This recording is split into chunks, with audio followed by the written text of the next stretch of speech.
across the UK. On DAB+, on your smart speaker, on your smart TV, and on your side. This is Talk.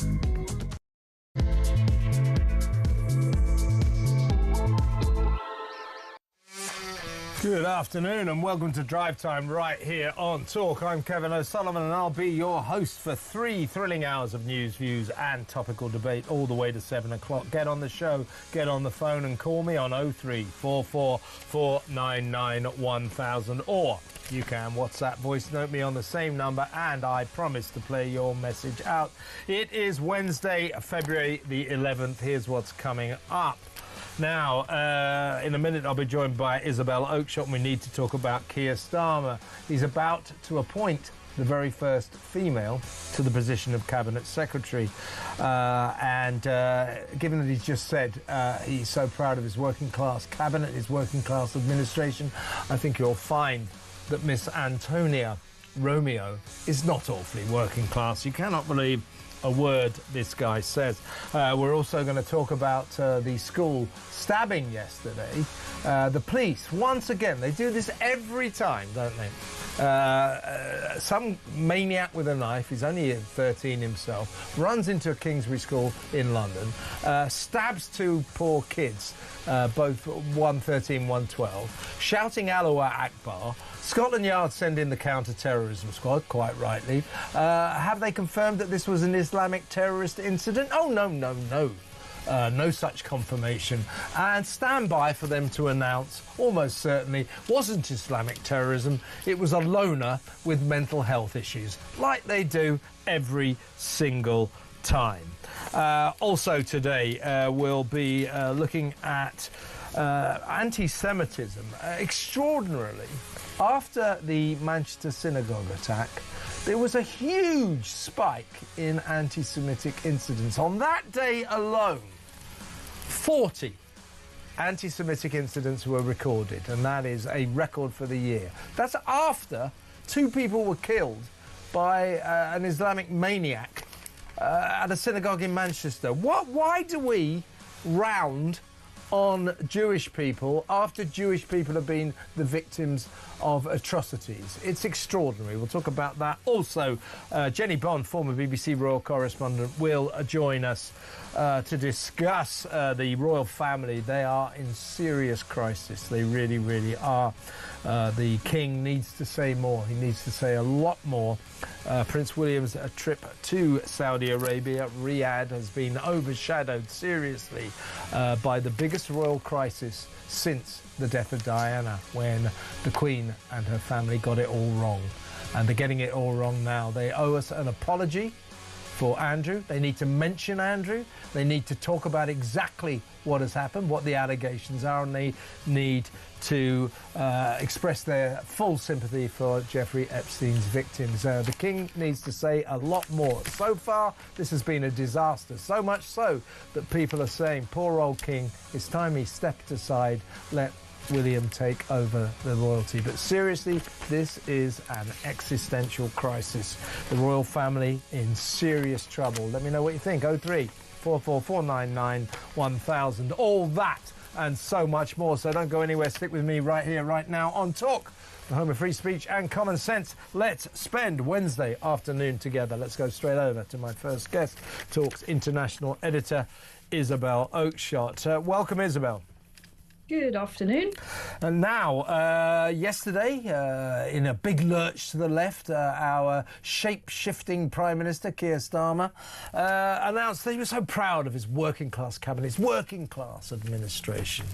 This is obviously to appeal to all those idiot Labour backbenchers who still think all of that sort of nonsense matters. But with a view to his working class statement yesterday, he's about to appoint, we understand, the first ever female cabinet secretary. That's an important job, and it's good that a woman's getting it, as far as I'm concerned. About time a woman had a chance at that. They couldn't do worse than most of the males who've held that position. But working class, as I just told Ian Collins, our candidate, the new Cabinet Secretary, will be announced soon. Her name is, good working class name, solid working class name. It is Antonia Rebecca Caroline Ankarad Catherine Romeo. She was born Antonia Rebecca Caroline Angarard Catherine Rice Evans. Salt of the earth she is. She went to the very exclusive public school Westminster. She studied at Brasenose College, Oxford, then went on to Columbia, very exclusive university in New York, and also studied at the London School of Economics. This woman is about as working class as King Charles, isn't she? This, yet again, here we have complete hypocrisy from our Prime Minister, saying one thing, meaning another. You cannot trust him to say anything that amounts to a hill of beans, can you? Well, it will be a very interesting appointment if it happens. I was sort of alerted to it by a pretty cross member of the civil service that just sort of said, I can't believe the Prime Minister is thinking of appointing this woman as the Cabinet Secretary. It's the sort of the highest civil service position in the land. Now, like you, Kev, I'm delighted for a woman to have that job. That's fantastic, all in favour of that. And there's no doubt she has all the paper qualifications for it. I mean, she's had the most incredible career in the civil service, holding a number of very senior positions in a whole array of Whitehall departments. She also had diplomatic positions and trade positions in America, but she's a really controversial figure. There were a few years ago, there was a big row over allegations of bullying and abuse of the expenses system. You know, she was accused of all sorts of profligacy, business class flights and excess spending. Now, it's important to say there was an inquiry into all of that, and she was cleared of any wrongdoing. But it is absolutely true to say that she is a controversial figure. And interesting, the person that tipped me off about this sent me a picture of her with Harvey Weinstein. Yeah, I've seen that. Yeah. I mean, that is unfortunate to say the least. Again, Harvey Weinstein, at the time that picture with Antonia Romeo was taken, had not yet been exposed in the Me Too movement as the monster we now know him to be. But it's interesting that Keir Starmer has kind of taken the risk with this woman. As I say, there's no doubting her academic credentials, her intellectual credentials, her long experience in Whitehall. But I suspect there's quite a lot that might come out in coming weeks and months about her background.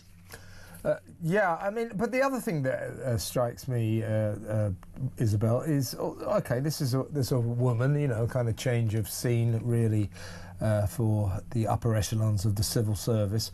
But this is she's just typical of the Westminster bubble gang, public school, Oxford, straight into the wonderful world of the civil service at a high rank. She's just part of the great and the good. So in other words, Keir Starmer saying working class administration. He's not a very working class himself, is he? It's nonsense. It's nonsense. This is just the continuation of the Westminster system, that people who went to public school in Oxford run the show. And it looks like they always will.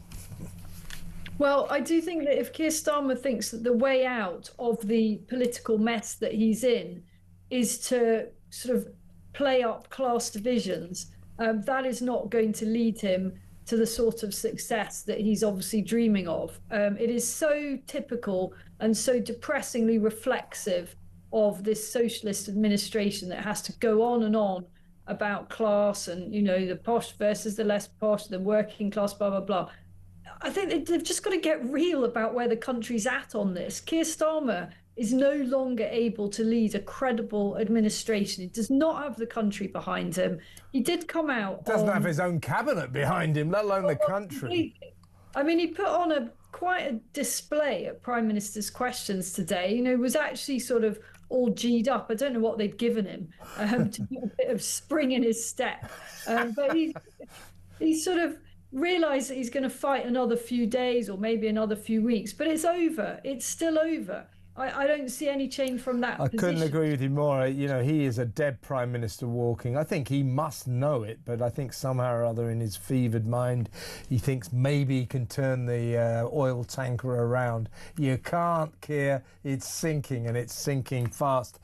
Here he is at Prime Minister's Question Times earlier.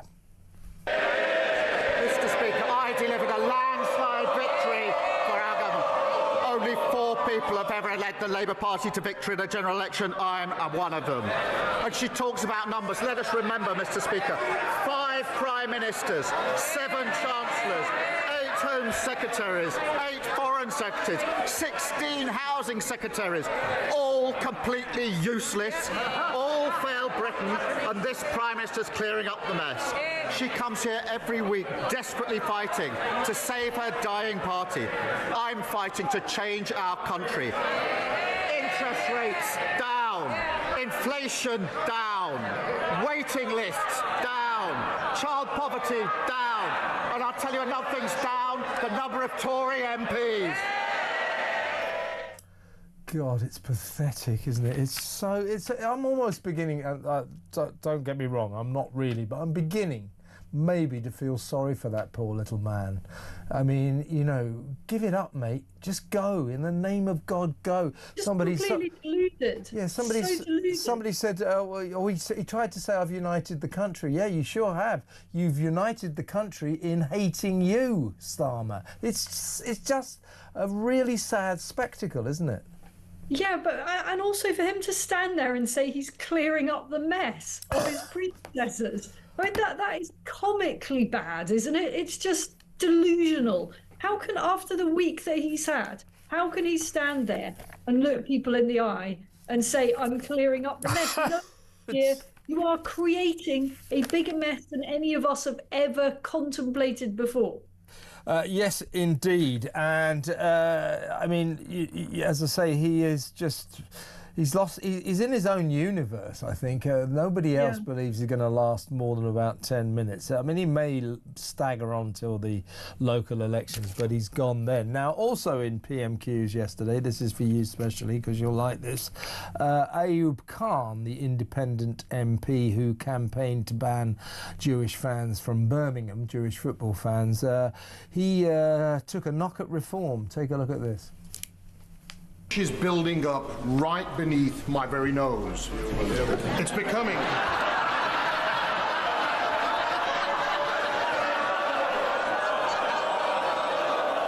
Easy, Tiger.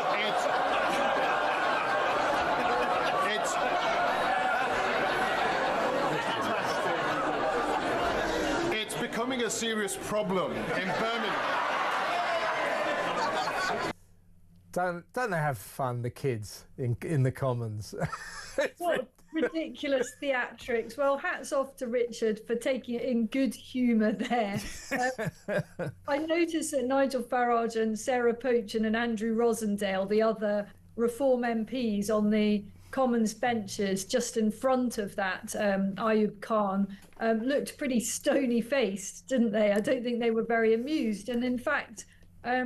they're, I'm sure, focusing more on what is going to happen in Birmingham in that area, which Reform has got very big ambitions on the council level at the forthcoming local elections. Sure. And to be fair to Ayub Khan, he is a staunch representative of his constituents in Gaza. But, you know, what a joke. Listen, let's also talk about Starmer. You know, I'm getting a bit sick of the paedophile connections to this government. Oh my God, yes. So you've got Mandelson with his paedophile mate Epstein, and now the one of Starmer's many ex-communications chiefs, some old dweeb called Matthew Doyle, gets made a peer, of course, gets made a lord, you know, because he used to work for Keir in Downing Street. And it turns out that he maintained a friendship with a paedophile and in fact campaigned for him to be a councillor after he was charged with vile child sex abuse offences.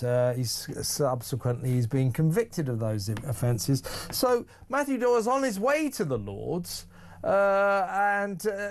This emerges. Well, we knew the government knew about it when they appointed him to the Lords, and so Keir Starmer says, "Oh, I'm cleaning up Westminster, and therefore Matthew Doyle, I've taken the Labour whip away from him." So he's had the Labour whip removed from him in the House of Lords that he hasn't yet arrived in. It's pathetic, isn't it? Do these people not do the most basic due diligence? It is absolutely extraordinary, isn't it? Yeah. I mean, Matthew Doyle goes back a very long way in the Labour Party. He was a part of the Tony Blair administration. I remember him from those days, and he was never a particularly friendly person to deal with, even in those days when Labour was sort of riding high. And he's just never really left these circles. He went on to work for Blair he stepped away from sort of frontline politics, went on to work for Blair, I think in one of Blair's foundations.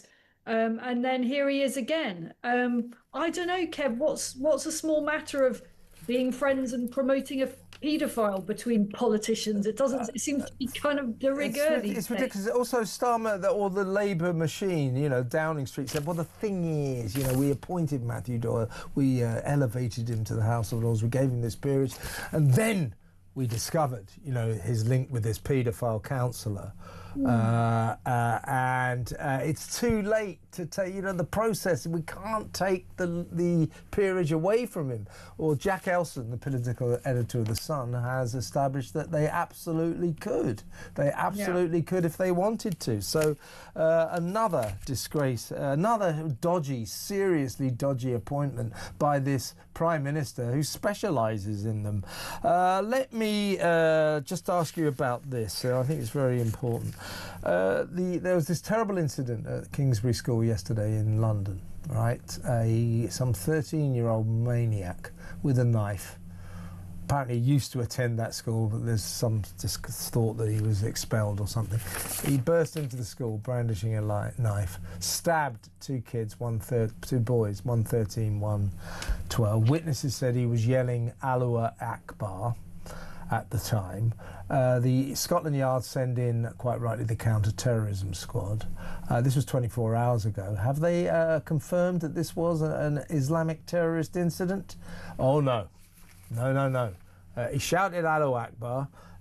They've got the counter-terrorism squad there, but no confirmation it's a terrorist incident, Islamic terrorism. In fact, Isabel, stand by for the police very soon to announce what they always do in these cases. They will announce, no suspicion of terrorism here, no Islamic terrorism. This was in fact an act by a loner with mental health issues. The clock is ticking. The countdown is on for that statement. Are you ready for it? Well, I mean, it's just each and every time, isn't it? It was sort of broadly what we were told in the wake of the Southport horrors. I'm thinking again, Victor, whatever his name, Callaghan, another person with Nottingham, horrendous mental health problem. I mean, by definition, if you go around stabbing people, if you stab anyone, you're either, unless it's in self-defense, you are suffering from some pretty serious mental health problems. So it doesn't tell us anything. And doubtless there's more to come. And I don't know where we're at with this particular case, whether the charges have been brought. So let's just talk more generally about these cases where very young teenagers or children do awful things or are accused of doing awful things. I think it's time that parents are pursued for their responsibility in this kind of thing. We don't know, again, what the circumstances were here. But broadly, there's got to be a case for holding parents accountable when their children when their young children, not their adult children, do truly horrific things. And this, I think, has been brought into sharp focus by the Southport case, when we've seen time and time again, the parents of the Southport killer had opportunities to stop this tragedy and they didn't take them. And that's been quite a big focus of the investigation, the kind of inquiry that followed the criminal proceedings. Yeah, I think we're also, I mean, if the facts that we've been told so far about this story are true, we need to worry about the radicalisation of very young kids. This guy was apparently 13. And I'll just leave you with one thought. Our compliments to the Canadian police. Because some lunatic has killed 9 people and injured 25 in a school massacre, and they are very worried about misgendering this bloke. It's a bloke in a dress. They're calling it a gun person. They're calling it a female in a dress. It's a bloke in a dress, and the Canadian police are worried about misgendering a person who just... Oh, you God. It's just, honestly, this sickness, this woke sickness is infecting the whole world. It's a bloke in a dress. Say so, you fools. Isabel, I've got to move on, but it's great to talk to you as always. Isabel Oakeshott there, our international editor. Now, talking of the radicalisation of young people, we're going to talk in just a second about lessons being taught to state school kids, which suggest that Al-Qaeda, those killers, those thugs, those terrorists, are freedom fighters. If that's being taught to our kids in classrooms, that I would suggest might lead to the sort of things that happened in Kingsbury School yesterday. We'll talk about that next. Stay tuned.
We genuinely are on resignation watch. There is absolutely no doubt about it. Labour MPs, they say, listen, Keir, your position is untenable. This is all about appointing that rat, Peter Mandelson, who faces a criminal investigation. Can Keir Starmer survive the Mandelson scandal? We have breaking news for you. We've just been talking about, of course, Morgan McSweeney, the Chief of Staff. We've now had another resignation from Number 10. And Keir Starmer's Director of Communications, Tim Allen, has now also resigned. The plot is thickening. The noose is tightening.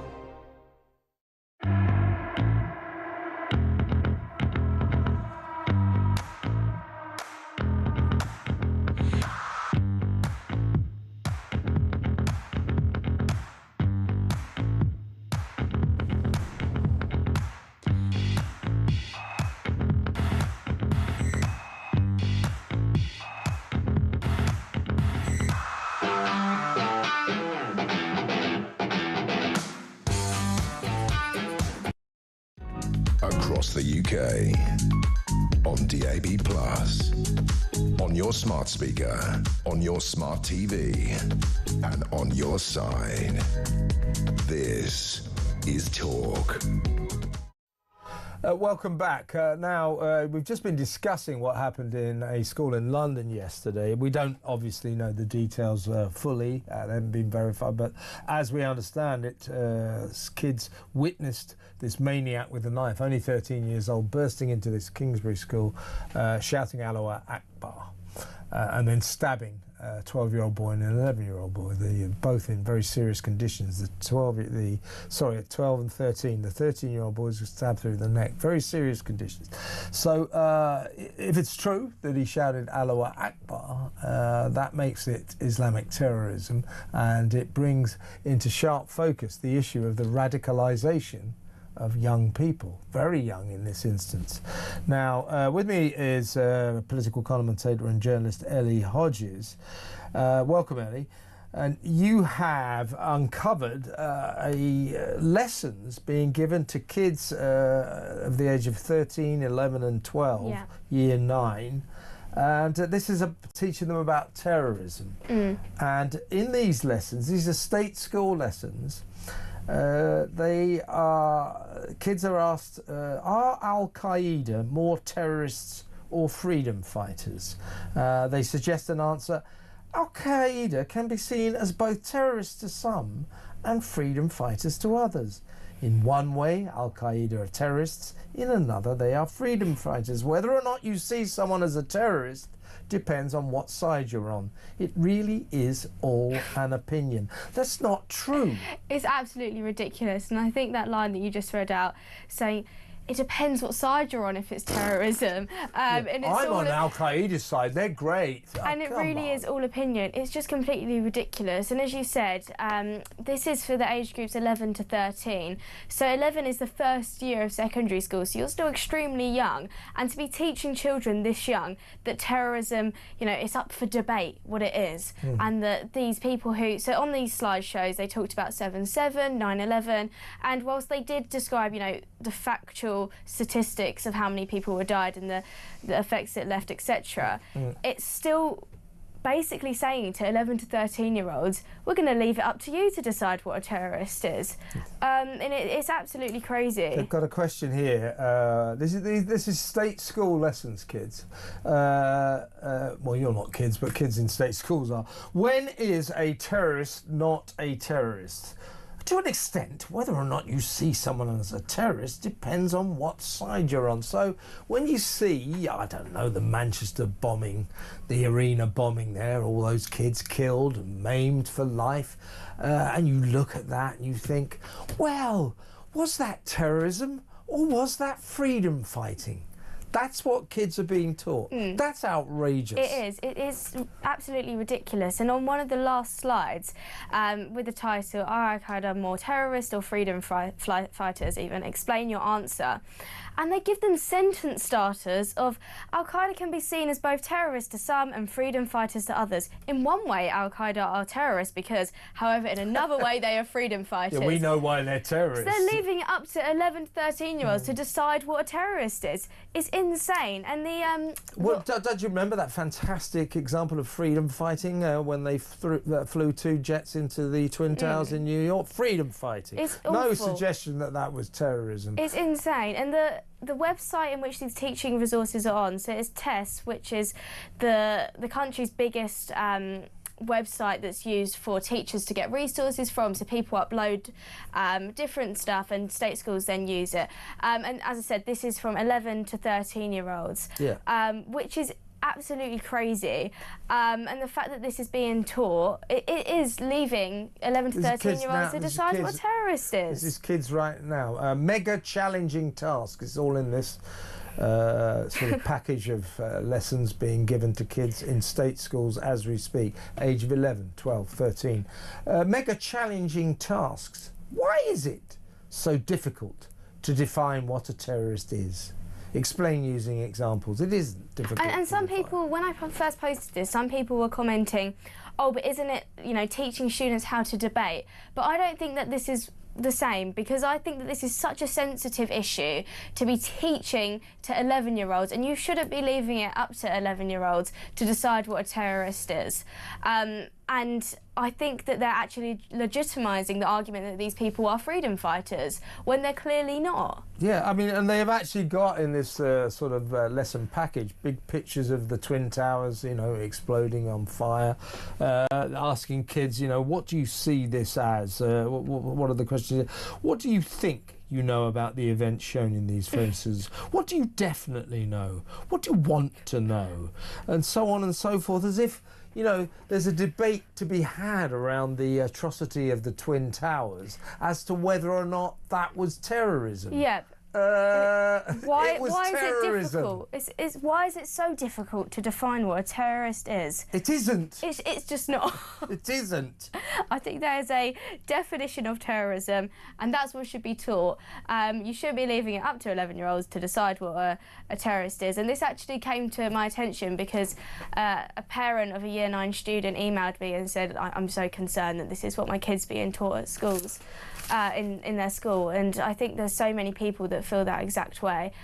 What do you think, folks, particularly parents who've got kids of 13, 12, 11 years old, Year 9 kids at school? What do you think of the fact they're being taught this? This is a state school lessons questioning whether or not Al-Qaeda are terrorists. You could see them as freedom fighters, couldn't you? It's all a matter of opinion. Oh, look, here's a picture of the Twin Towers being blown up. 4,000 people being killed. Was that an act of the freedom fighters? Was it terrorism? This is being taught to our children now. If you have children of that age in state schools, did you know this sort of thing was being taught to them? And if you did, let me know what you think. If you didn't know, I'm really keen to hear what you think. 0344 499 1000. Ellie Hodges, journalist. This is very good work. Well done. Thank you very much. Thank you for coming in. Now, next up, we are going to be talking about the rise in anti-Semitic incidents straight after the horror of the Manchester synagogue killings. So when that happened, an atrocity against Jewish people, there's this huge spike in anti-Semitic incidents. Just like after October the 7th, when 1,200 innocent Jewish people were slaughtered, annihilated, massacred, raped, burnt, killed, beheaded. What happens? The world explodes with anti-Semitism. So why is that? We'll talk about what happened in the wake, in the slipstream of Manchester Synagogue in just a second after these messages. Stay tuned.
Across the UK, on DAB+, on your smart speaker, on your smart TV, and on your side.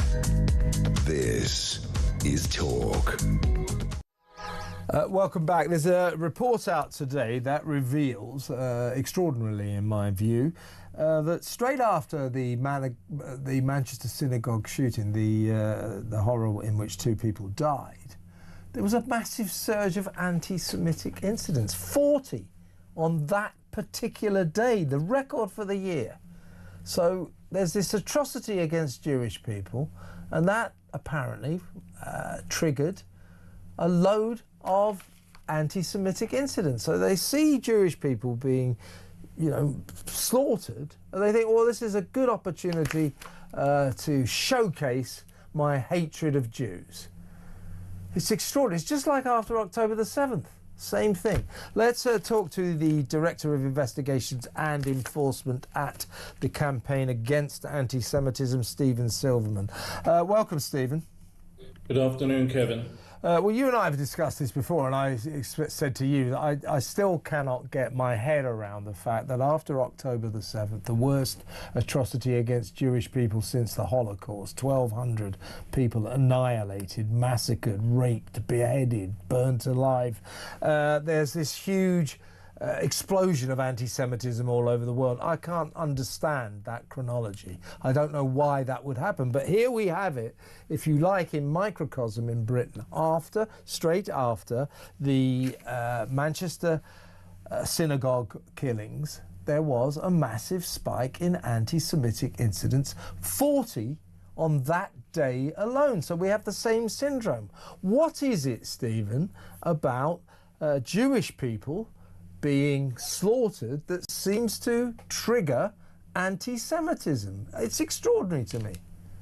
This report is confirmation of something that I think we already knew, namely that we are in serious trouble now. Not just the Jewish community, but our country.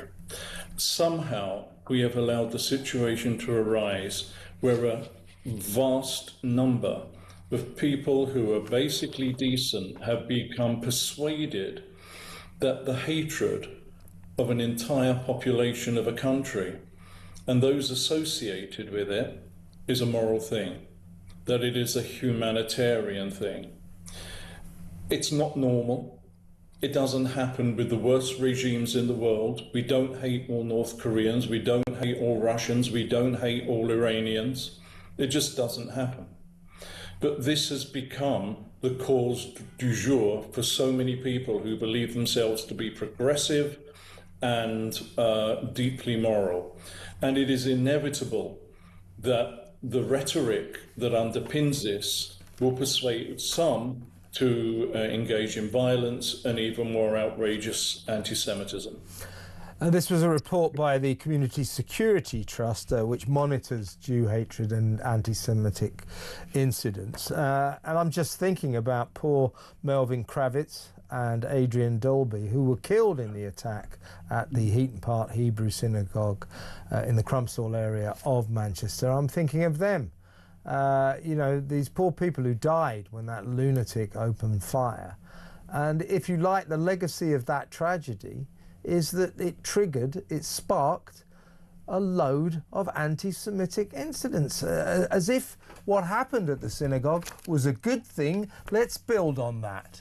Something is going badly wrong in our society, isn't it? Look, it's a repetition on a smaller scale of what we saw immediately after October the 7th. The worst massacre of Jews since the Holocaust didn't unleash a worldwide wave of sympathy, it unleashed a worldwide wave of anti-Semitism. The anti-Semites saw it as their moment. It was the green light for them to wage this war against every single decent value that we hold dear. And I think what happened in Manchester on Yom Kippur was a repetition of that. We have people among us now who believe that Jews and the state of Israel are the source of all evil, and the best thing that they can do for humanity is to marginalize them, shunt them to one side, and in the worst cases, perform violence on them, even murder. And we have an endorsement, Stephen, of anti-Semitism. We saw it in Birmingham. The authorities banning Jewish football fans from attending a soccer match. Everybody, you know, the government making some noises about, oh, this is all wrong, and then backing off. What I'm getting around to asking you is, what can be done to stop the scourge of this explosion of anti-Semitism, particularly in the light of the fact we have a government that does not seem committed to doing anything about it at all? A number of things need to be done. Firstly, I think there is a real need for serious education. There are still too many people who believe that anti-Semitism is a phenomenon of the far right. It isn't. The far right are still there, they're still dangerous, but if you ask the Jewish community where the worst hatred is coming from, it's coming from radical left activists and Islamist extremists. And we also need government to stop issuing warm words whenever something happens and actually do something. It's so transparent. They have not done anything to ameliorate this situation. And until they do, until they force professional regulators to apply their codes of conduct properly, until they force the criminal justice system to apply the law equally, this is only going to get worse. And how did the Jewish community in this country, not many of you, I mean, what is it, 270,000, something like that? How did you all feel when Keir Starmer effectively rewarded what Hamas did on October the 7th last September by recognising Palestine? How did you all feel about that? Sick, betrayed.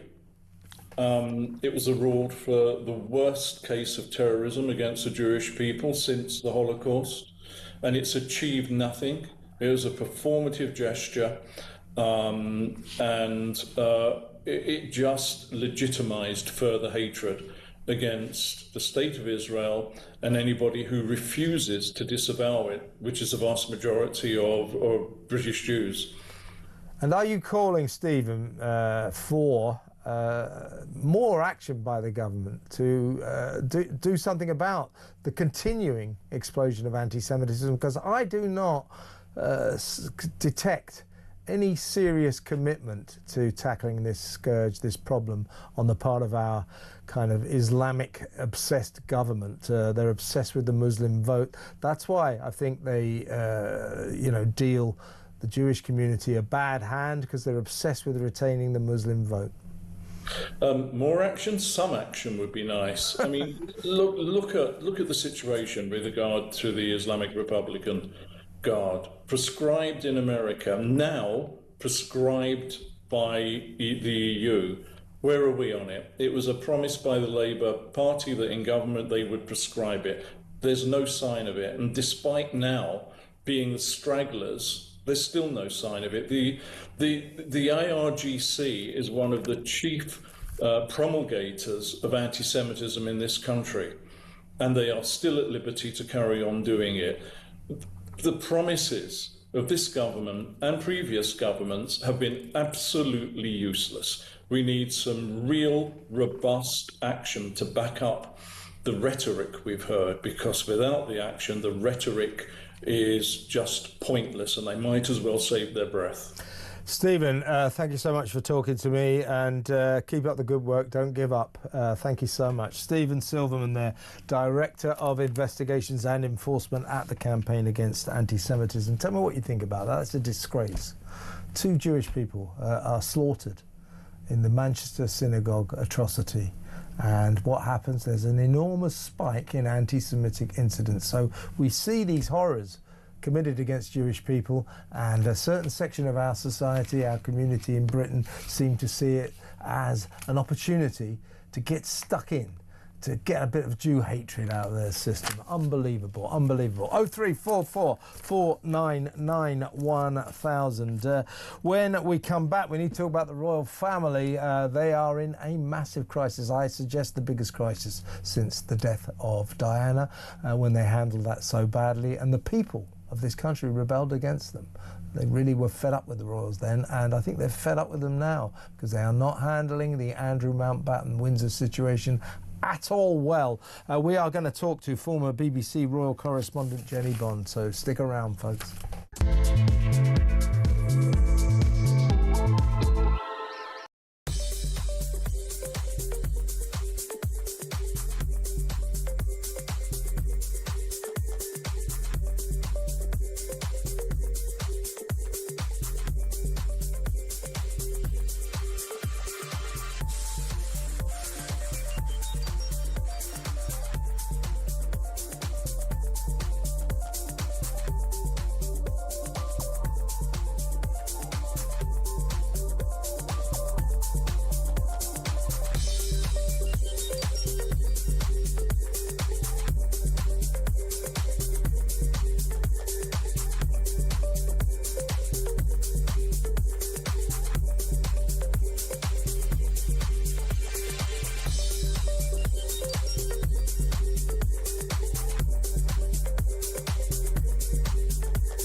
We genuinely are on resignation watch. There is absolutely no doubt about it. Labour MPs, they say, listen, Keir, your position is untenable. This is all about appointing that rat, Peter Mandelson, who faces a criminal investigation. Can Keir Starmer survive the Mandelson scandal? We have breaking news for you. We've just been talking about, of course, Morgan McSweeney, the Chief of Staff. We've now had another resignation from Number 10. And Keir Starmer's Director of Communications, Tim Allen, has now also resigned. The plot is thickening. The noose is tightening. Across the UK, on DAB+, on your smart speaker, on your smart TV, and on your side. This is Talk. Well, it's a big surprise. It's an announcement by the police. The suspect in the stabbing at Kingsbury High School in Brent, North London, is a former pupil of the school, say the police, and the attack, knock me down with a feather, has not been declared a terrorist incident. Well, stand by for the revelation that the suspect, who apparently is a 13-year-old kid, is a loner with a mental health problem. That's what they always do. If it's true that that kid was shouting Allahu Akbar, and a lot of witnesses, the kids at Kingsbury High School, said he was, as he plunged his knife into the neck of a poor 13-year-old and then stabbed a 12-year-old boy as well. They're both fighting for their lives in a hospital. If he was shouting Allahu Akbar, then I think we need to know why it is that the police say this is not a terrorist incident. They do this every single time. Meanwhile, over in Canada, the Canadian police are struggling with misgendering the bloke in the dress who killed 9 and injured 25 in a school massacre there. Our cops around the world, stop being so woke, get on with your job and do it properly. Simple as that. We'll talk about that later in the show, but it's time now to talk about the royal family. Let's go over to my esteemed next guest, the former BBC royal correspondent, Jenny Bond. Hello, Jenny. Hello. The royal family, I suggest this may well be, in terms of the public attitude to them, the worst crisis they've had since they seriously misjudged the public mood after the death of Diana. There was a sort of outpouring of rage, fury against the royal family then, because they got it all wrong. They raised their game, if you remember, and just about pulled through. Right now, I think they have a similar problem. Polls are revealing, that only 45% of the country are supporting the royals at the moment. The majority of people in polls are saying, had enough of them. And here's their problem. I don't think that they have the king. William's doing his best, but the king, the rest of the royal family, they just have not addressed the Andrew Mountbatten-Windsor problem adequately. A kind of brief statement from William while he's in Saudi Arabia, where his entire tour has been completely overshadowed by this, saying, I'm very concerned about allegations against Andrew Mountbatten-Windsor, and our thoughts are with the victims of Jeffrey Epstein. Quite right. The King then finally says something similar. I think what we're calling for, what we're demanding, is a much more effusive apology. We want the King to mention his brother, to talk about exactly what he's charged with or allegedly accused of, but more importantly, to talk more of the victims of Jeffrey Epstein, the sex crime victims of that guy.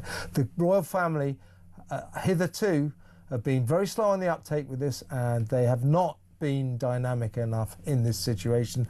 And as I say, Jenny, I think this is a big crisis, and I reckon they need to raise their game. What are your thoughts? Well, I think you're right to draw a parallel with Diana's death. Then, back in 1997, they couldn't keep up with public opinion, and they were caught on the hop all the time trying to change the funeral plans, etc.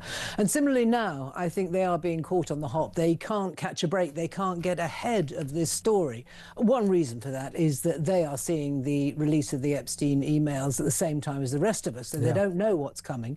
And almost every day, it's nearly a fortnight, isn't it now, that allegation after revelation, allegation investigation, whatever you're going to call it, has come out day after day, and they're sort of playing catch-up to an extent. I think that strong action has been taken by the King at the end of last year, stripping Andrew of all his titles, booting him this year out of his home. But I think I agree with you that the time has come for firmer action. Personally, I think we've got two things going on here, actually, because the allegations today is that he released further confidential information to Epstein when he was trade envoy, very sensitive information about possible investment opportunities in the minerals of Afghanistan. What on earth was he doing if he doing that? Yeah. Absolute madness. So we've got his behaviour as trade envoy, and of course his then behaviour as regard these sex allegations and his friendship with Jeffrey Epstein as a convicted paedophile. So two things going on in parallel. I think on the trade envoy allegations, the palace must be absolutely transparent, release all documents they have to do with his time as trade envoy. And on the sex allegations, I think they need to say to Andrew, and I think the King needs to say, look, Andrew, if you do not comply with the requests to say what you know to the American authorities, if you don't do that, then you're not staying at Sandringham. I'm not funding your lifestyle. You're out on your own. Yeah, exactly right. The public in these polls are calling for the King to no longer look after his brother, to kick him out of Sandringham. But I think if Andrew responded to the demands for him to be a little bit more contrite in these circumstances and perhaps make a statement himself, then the King, people would accept the King looking after him. But if he doesn't do this, the King, I think, has got to kick him out. As we're speaking, Jenny, and this is very significant, literally this has broken in the last couple of minutes, Thames Valley Police have confirmed that Andrew Mountbatten is now at the centre of a criminal investigation over his involvement with Jeffrey Epstein. So that is the first official confirmation that he is now being criminally investigated by the Thames Valley Police. Again, a very significant development that I think the royal family somehow need to respond to more dramatically than they have so far. It hasn't been enough so far, so much so that some people are saying, well, look, the King just can't seem to handle these situations. He's a man of a different era. It's time for him to step aside and let William take over. It does seem to me that William is the only one of the royal family who really, all the way through this, has had an idea of just how serious this situation is. The King seems to me to be someone who thought he could get away with the usual kind of vague statement and off we go to open another library. Things have got to change. I'm not sure that's entirely fair to Charles, actually. I'm told by the palace that he has been taking the lead on this, that the supposition that a lot of us made that William was pushing his father is rather exaggerated. Okay. Because it is, of course, it is quite hard for Charles because Andrew is his brother, and I think he is concerned about his physical and mental well-being. I mean, he has, to an extent, I suppose, to offer him some protection because he is he's under a security threat, clearly. And mental health these days is something everyone has to talk about. However, what you've told me now about the police not only assessing the information but actually investigating him, a criminal investigation, is clearly extremely severe and grave, and I don't know what the palace will do next. Yeah, here I am sounding all very knowledgeable, but I agree with you. I don't know how they go forward with this. I think the best way, Jenny, would be, I mean, it's a long shot, but if the King could persuade his brother Andrew to at least make some kind of public statement, you know, to clear the air. That would, I think, buy the royal family some time. But the trouble with Andrew is, you know, he's just an appalling oaf who doesn't seem to understand. He has no comprehension of the trouble that he's got himself into and the low point, the astonishing low point he has brought the royal family to. He is a man who's always lacked self-awareness, and his true character has been one of a very arrogant man, entitled man. The man I knew was all of those things. I think this was the problem for his mother as well. I have sympathy for her, but even her reputation, Queen Elizabeth, her reputation is being tarnished, certainly questioned. I mean, why didn't she see what her son was doing? On the other hand, I know as a mother, and you perhaps as a parent, you want to believe your child. And if they say, I didn't do it, you know, you want to defend them. And I guess that's where she was. Yeah, she was blinded by her love. Yeah, she loved, you know, we all know Andy was her favourite and all that. But that you've brought up that sort of issue of the Queen and Prince Andrew. Here's where I think the public owe owed an apology. The fact that Prince Andrew, as he was then, possibly with the financial help of his mother, the late great Queen, handed Virginia Giuffre £12 million not to go to civil court in New York. That was effectively the royal family handing over hush money to keep Jeffrey Epstein's sordid secrets. And that is a very bad look for the royal family. I think at the very least they need to apologise for that. Well, you may well be right, yes. I mean, I suppose the palace view of that will be that the Jubilee was coming up. They didn't want the Queen's Jubilee It's not enough, though, is it, Jenny? Overshadowed. And it's not. They're in serious trouble now. I think you're quite right. I think it will come through. I think the monarchy will come through. But they've got a big battle, a PR battle, a battle with public opinion now. And they need to do the right thing. They need to be seen to be absolutely scrupulously transparent and accountable on all of these issues. I think you're exactly right, and their problem is that traditionally they're not particularly transparent, the royal family. They like to keep their secrets, but something has happened and they need to abandon their impulse to secrecy. Jenny, fantastic to talk to you. Thank you so much for your time. Jenny Bond there, former BBC royal correspondent. The royal family are in crisis. We need a statement. We need somebody to talk to us properly, don't we? Let me know what you think. 0344 499 1000. When we come back, I'll read the full statement from Thames Valley Police. They are now officially criminally investigating Andrew Mountbatten, Windsor, the former Prince Andrew. That is a sensational development. So I'll read the full statement when we come back, and we'll continue to update you on that incredible story. So much still to come. When I come back after the news, I'm going to be joined by Robert Bates, Centre for Migration Control. So stick around.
Across the UK, on DAB+, on your smart speaker, on your smart TV, and on your side. This is Talk.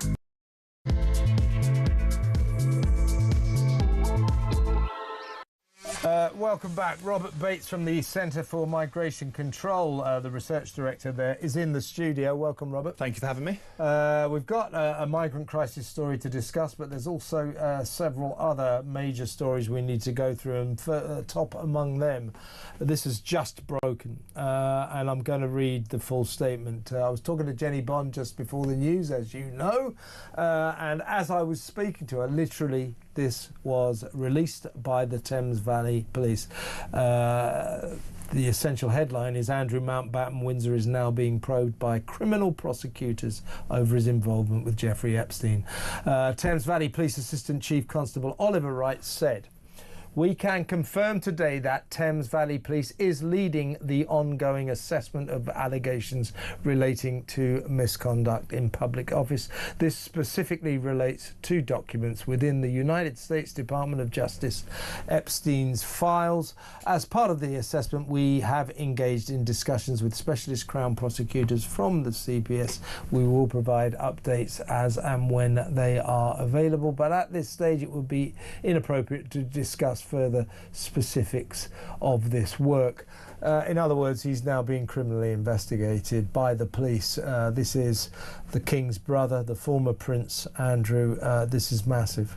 This is huge. This is really, actually, I think something that a lot of people would think, you know, that there's been a sense that this kind of stage of investigation into his links was inevitable at some point down the road, and I think we've finally reached that point where effectively Andrew has now run out of road, and you know, obviously it's an open investigation, so we can't say too much, but I think really actually this is something that has been brewing for a long time. I think a lot of people have felt that the relationship and what we've seen in the last few weeks really actually now has led to a tipping point where actually we need a full sort of cleansing. Actually, we need a full break point with what we have seen in these files, and you know, let these things run its course. But I think actually in police involvement in investigating Andrew, I think there's a lot more individuals probably involved in British life that also need to have a similar level of scrutiny. Well, I've been saying about this because, you know, what is clear is, you know, it was only logical, it was obvious, it was inevitable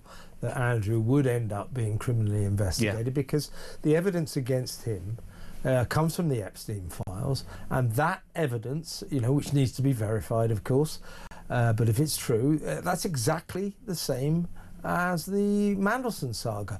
Mandelson, there is evidence there that he sent emails to Jeffrey Epstein, which were essentially British classified secrets, and he was on the Epstein payroll, so he was effectively selling, allegedly, British secrets to Epstein, and allegedly Andrew was doing exactly the same thing. There is evidence, the Epstein files suggest, and there are copies of his emails, that he would go on his trade envoy tours in the noughties, in the early noughties, and then there would be an assessment of, you know, who he spoke to, what deals had been done, etc., etc. And he would immediately forward that email to Jeffrey Epstein. So it's the same. If these allegations are true, it's exactly the same as Mandelson. So this was inevitable, but you cannot overstress the significance of the fact that the eighth in line to the throne for Andrew is now being criminally investigated by the police.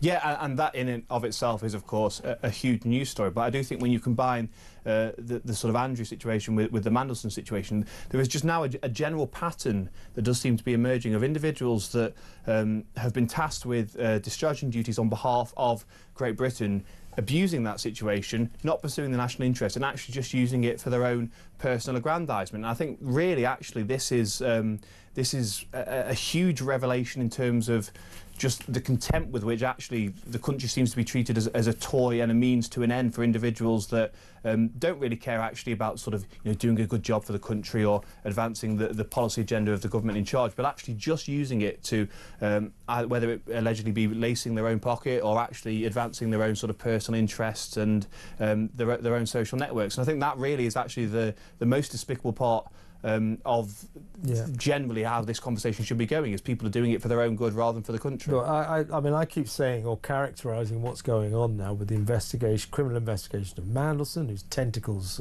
go far and wide and go back a long time. We now know he's being investigated for alleged wrongdoing as way back as when he was working for Tony Blair, so that's back in the 90s. So this is a big investigation. Now Andrew's been dragged into it. I think this is the establishment that is finally on trial. It feels that way. In the past, you know, in fact, it's happened to Andrew. The police very reluctant to investigate members of the royal family. Do you remember when quite clearly he broke the law by asking his Royal Protection Scotland Yard detective to investigate Virginia Giuffre? That was against the law. The police said, "Oh, nothing to see here. We're not going to investigate." That decision, to my mind, was purely deference.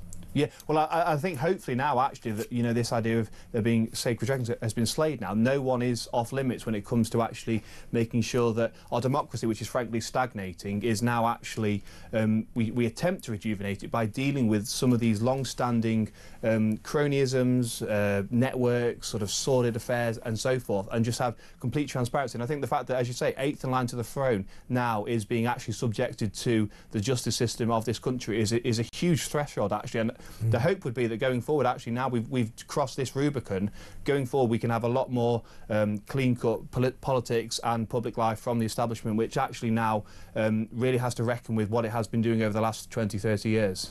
Exactly right. Now, talking of the police, I wanted to get your take on this. Yesterday there was this terrible incident at Kingsbury High School in Brent in North London, where a 13-year-old kid, we're told a former pupil, burst into the school brandishing a knife, stabbed one poor little 13-year-old in the neck, fighting for his life, and another kid, a 12-year-old, was also stabbed, who's also in a very critical condition. Now, the kids at the school saw all this happening, this horrific incident, and they reported that he was screaming Allah Akbar as he committed this atrocity. The police, Scotland Yard, sent in the counter-terrorism squad, quite rightly, but refused to say that this was an Islamic terrorist incident. Guess what? They've just announced, indeed, it was not terrorism. It was not Islamic terrorism. So I'm saying stand by for the announcement that this was the act of a loner with mental health issues, because that's what they always do, isn't it? Well, quite actually. I think doing this is a woeful disservice actually to where the conversation needs to be going, which is that we are seeing many individuals, and in particular individuals in communities and the younger side of those communities, falling into traps of radicalisation, and in particular Islamist radicalisation. And, you know, although they prevent and it might have been declared that this actually isn't a terror account, but, you know, the evidence that being shouted suggests that perhaps there's something going on. If somebody shouts Allah Akbar and then nearly kills two kids, I mean, the strict definition of terrorism is anything that spreads terror. So the kids at that school were terrorised, definitely. He shouted Allah Akbar.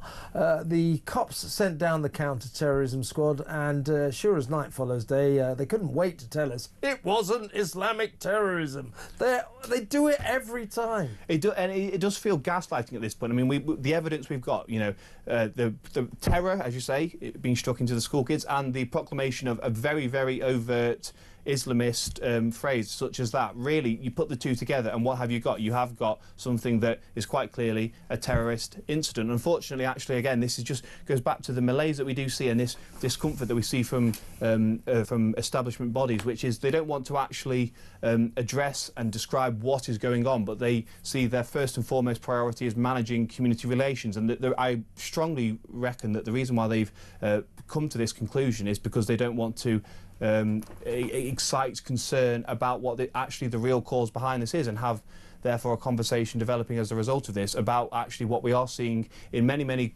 pockets of society, which is the radicalisation of young individuals that all too easily are dragged into this kind of worldview of Islamism that is, frankly, a growing concern. We don't hear as much about it as a growing concern. We hear a lot about the far right and you know, prevent sort of keeping more tabs on individuals on that side of things. But actually, the real growing problem still is Islamism, and we have growing pockets now that are just so removed and so aloof from society and British values that this is likely to be a growing concern going forward. And if we're not having a conversation now, when will we have the conversation? Exactly right. I think you're right. I think by, if you like, throwing a blanket over all this to keep it, you know, to protect, to say it's not terrorism, is does all of us a disservice, because we need to have this debate. We need this narrative, because if this kid was yelling Allahu Akbar, and all the witnesses say he was, then, you know, that has to be a terrorist attack, and that means we have to discuss the radicalisation of very young people. That kid was 13. And but just, oh, it wasn't, you know, it wasn't terrorism. Well, what did you send the counter-terrorism squad down for? You know, what are you going to do about the fact that the kid said he was shouting Allahu Akbar? I mean, they're going to obviously, if that is true, it seems to be true, the police are obviously going to say, oh, it's just a kid. It's just a kid being silly. Well, no. And in doing so, they ignore and they don't even explore some vital avenues of actually, I would think, pretty basic intelligence gathering, which is where were these ideas supplanted in, and were they on online communities, were they in local community organisations and hubs and so forth? Where have these ideas been injected into this young chap where it is erupted in such a violent and horrific manner? And unfortunately, again, this is... It is just so frustrating to see something that is transparent to the everyday man and woman in the street, that those that are actually tasked with making the decisions choose to overlook because they think they have a higher calling. And I think actually it's time we just start calling a spade a spade. This is very clearly an Islamist terror attack, and it is something that has resulted in horrific consequences for young children and their families and the wider community. And if we don't start calling this out, I don't know when we will. Exactly right. Just a quick word. I'm going to take a couple of calls in a minute, and you're going to stay with us after the break. But meanwhile, over in Canada, still with the woke police, the cops over there are struggling because they don't want this maniac who has killed 9 kids and seriously injured 25. Another school massacre. This is in Canada. But the big issue with the police is they don't want to misgender him. It's a bloke in a dress. But they're calling it a gun person, a female in a dress. Not a female, it's a male. It's a bloke in a dress. That's what the police are worried about. They don't want to misgender this person. It's just pathetic. Well, I think Canada, in large extent, for the last 10 or so years, has been gradually drifting towards just becoming a joke country. It is a parody of woke at this point at a sort of writ large national level. And I feel very, very sorry for those right-minded individuals that do have to live in that basket case of a country. But this kind of nonsense, again, you know, I think if this was happening in our country, even a few mainstream individuals would turn an eye and sort of say, well, that's a bit peculiar, let's stop being sensible about this. But Canada is so far gone down this route, and that is because its institutions have been captured for so long by these ideologues. Yeah, so it's as if the question to the people of Canada was, hey, look, it was, that idiot, that maniac Justin Trudeau is going, he's leaving. Is there any chance we can find anybody who's even worse than him? Mark Carney, we've got him. You know, that's Canada for you. Absolutely ridiculous. Now, I'm going to take a couple of calls now, Robert, but you're going to stick around after the break because we've got some other big stories to talk about. But let's go to the phones now and talk about, well, this is Gareth in Derbyshire who wants to talk about Andrew. Hi, Gareth, what would you like to say? Yeah, hello. It's nice to speak to you, Kevin. It's good to talk to you. I was just thinking, you know, when you announced this about this police investigation into Andrew, but I think a misstep that the, you know, the sort of palace people made about this is that when they punished him, they moved him from one palace to another, didn't they? Yeah, they haven't punished him. I'll tell you, Gareth, at the moment, what the King is proposing to do, the public are fed up with this, they don't want this at all. The King is proposing, he's already in this reduced circumstances, a 5-bedroom home where he has a full staff and his personal chef and all that. I mean, it's almost like being in Wormwood Scrubs, isn't it? It's so terrible. Well, but I mean, the King is going to pay for him. The King is going to fund him. He's not being punished at all. They didn't really actually give him a situation where he needed to wake up and understand that he'd done something wrong, because he was, he was in one palace and then he was moving to Sandringham. And I suppose they'd give him a horse as well so he could walk around. Yeah, on that weird hat he likes to wear. Yeah. You see, they could have been a little bit more productive about their idea, really, because, I mean, I think, was it about 44 years ago, he was at the highest end, wasn't it, when he was in the Falklands? Yeah, I mean, that was probably the high point of his life. That was one of the few points of his life where the public really loved him, and he milked that for all it was worth. I remember when he was called Randy Andy because he was always going out with lots of different girls. Stark, they could have sent him back there, and they could have given him a little house to live in the Falklands, couldn't they? Yeah. Well, that's a thought. I mean, at least he'd be out of the way and he'd be able to, spend a bit of time in a place where he did actually do. Yeah, the highlight of his life. He could recapture his glory years. I agree with you. But I think he's in big trouble now. He's being investigated, and the royal family have not reacted well so far. As I say, the worst thing they did.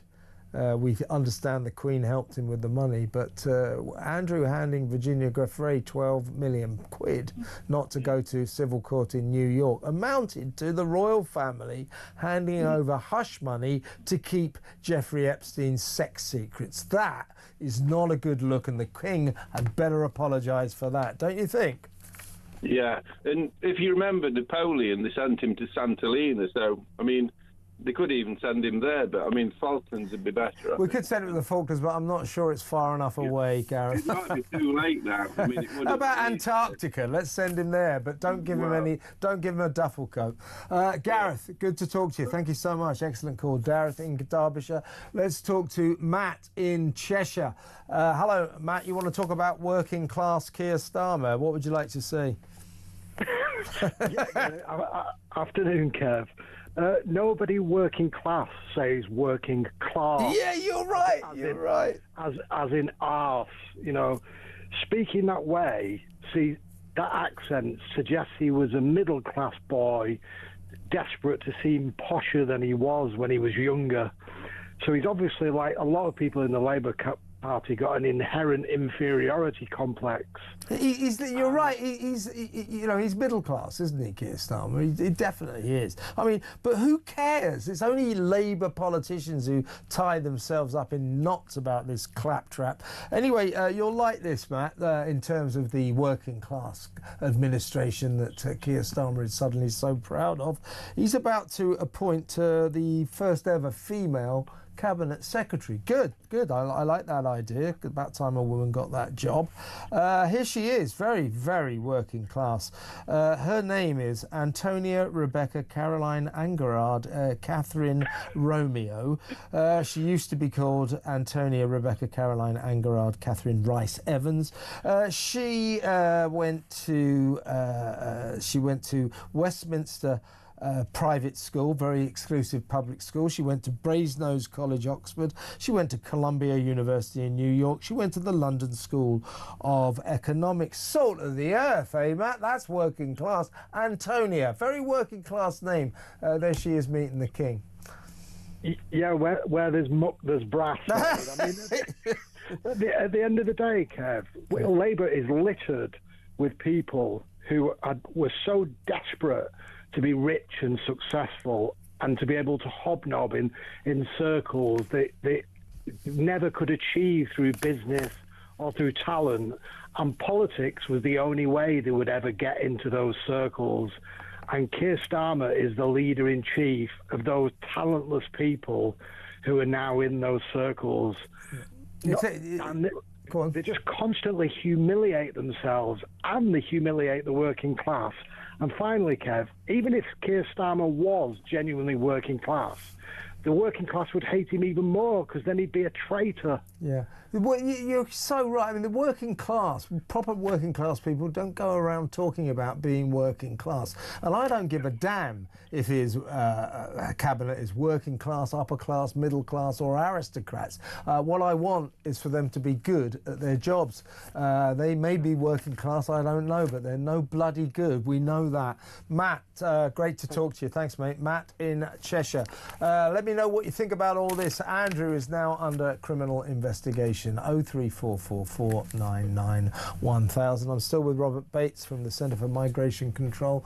When we come back after these messages, I want you to get on the phone because we need to talk about all of this. We will deal with some other big stories and regroup around Prince Andrew, or the former Prince Andrew, because this is massive, folks. He is now at the centre of a police criminal investigation. The brother of the king. Extraordinary. That next. Stay tuned.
We genuinely are on resignation watch. There is absolutely no doubt about it. Labour MPs, they say, listen, Keir, your position is untenable. This is all about appointing that rat, Peter Mandelson, who faces a criminal investigation. Can Keir Starmer survive the Mandelson scandal? We have breaking news for you. We've just been talking about, of course, Morgan McSweeney, the Chief of Staff. We've now had another resignation from Number 10. And Keir Starmer's Director of Communications, Tim Allen, has now also resigned. The plot is thickening. The noose is tightening.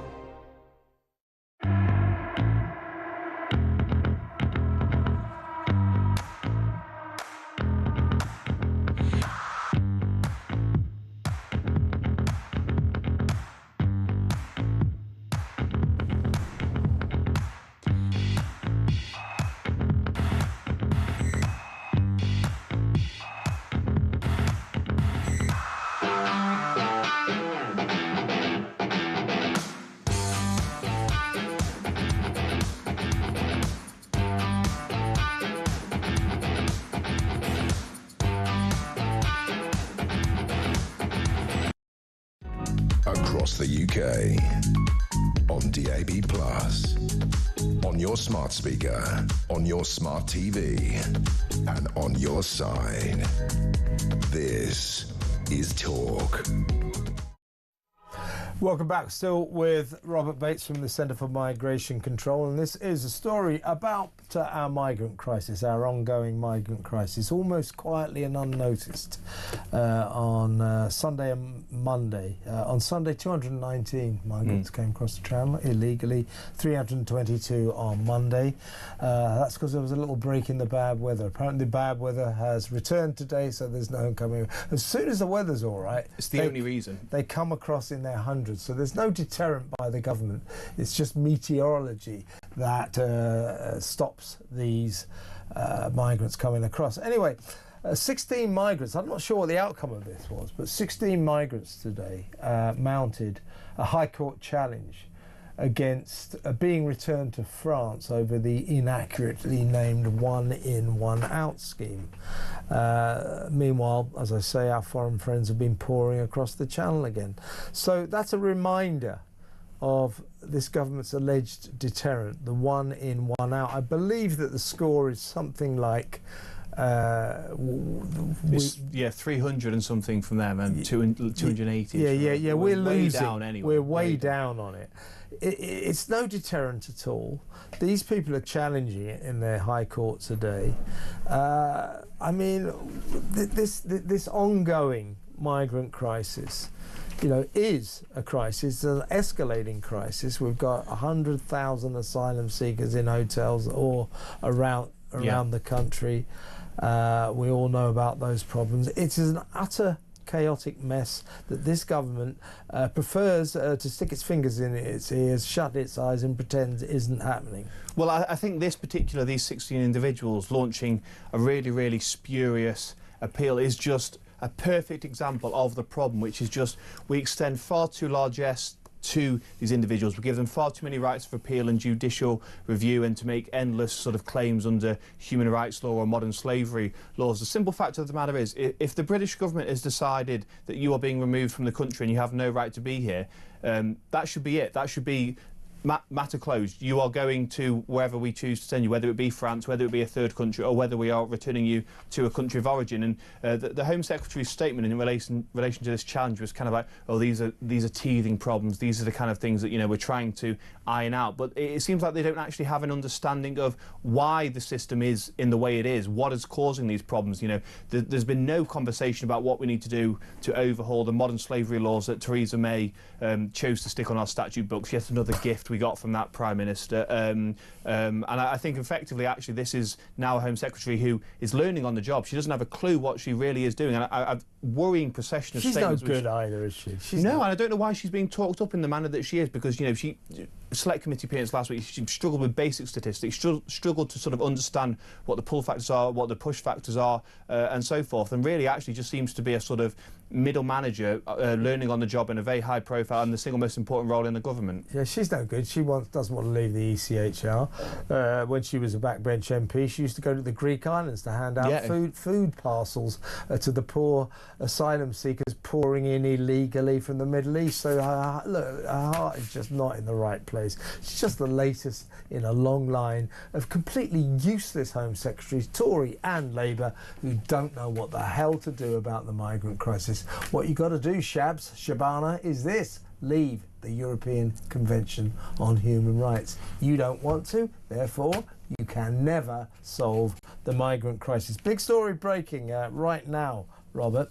Sir Jim Ratcliffe has taken a break from ruining Manchester United, and he's given an interview to, you'll be interested in this, to Sky News.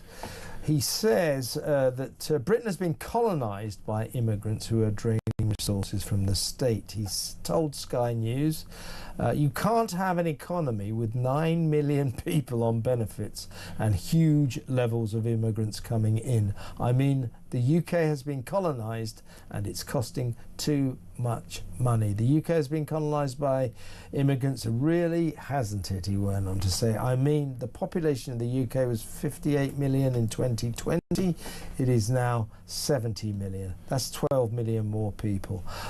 So Jim Ratcliffe, I mean, getting really stuck in there and telling it like it is. Well, that's really strident language. You don't normally expect businessmen to be sort of talking in such terms on the cuff, and I think that's actually really a testament to where the country's at. The disaster of mass migration of the last 2 decades has reached a boiling point now, where individuals who maybe 5-10 years ago would have chosen just to stay quiet on what they see as the big issues facing the country now feel that they have no choice but to come forth and say these kind of things. So when it comes to sort of colonisation, I think if you look at the change in areas such as of East London, in particular in Tower Hamlets, over the last 50-60 years, the sort of culture that was there after the Second World War has been completely replaced. It's been completely supplanted by ways of doing things, social hierarchies, structures that until very recently were alien to this country. And I think actually we've seen a procession now. Robert Jenrick, for instance, made comments about Birmingham, saying he didn't feel like it was a well integrated integrated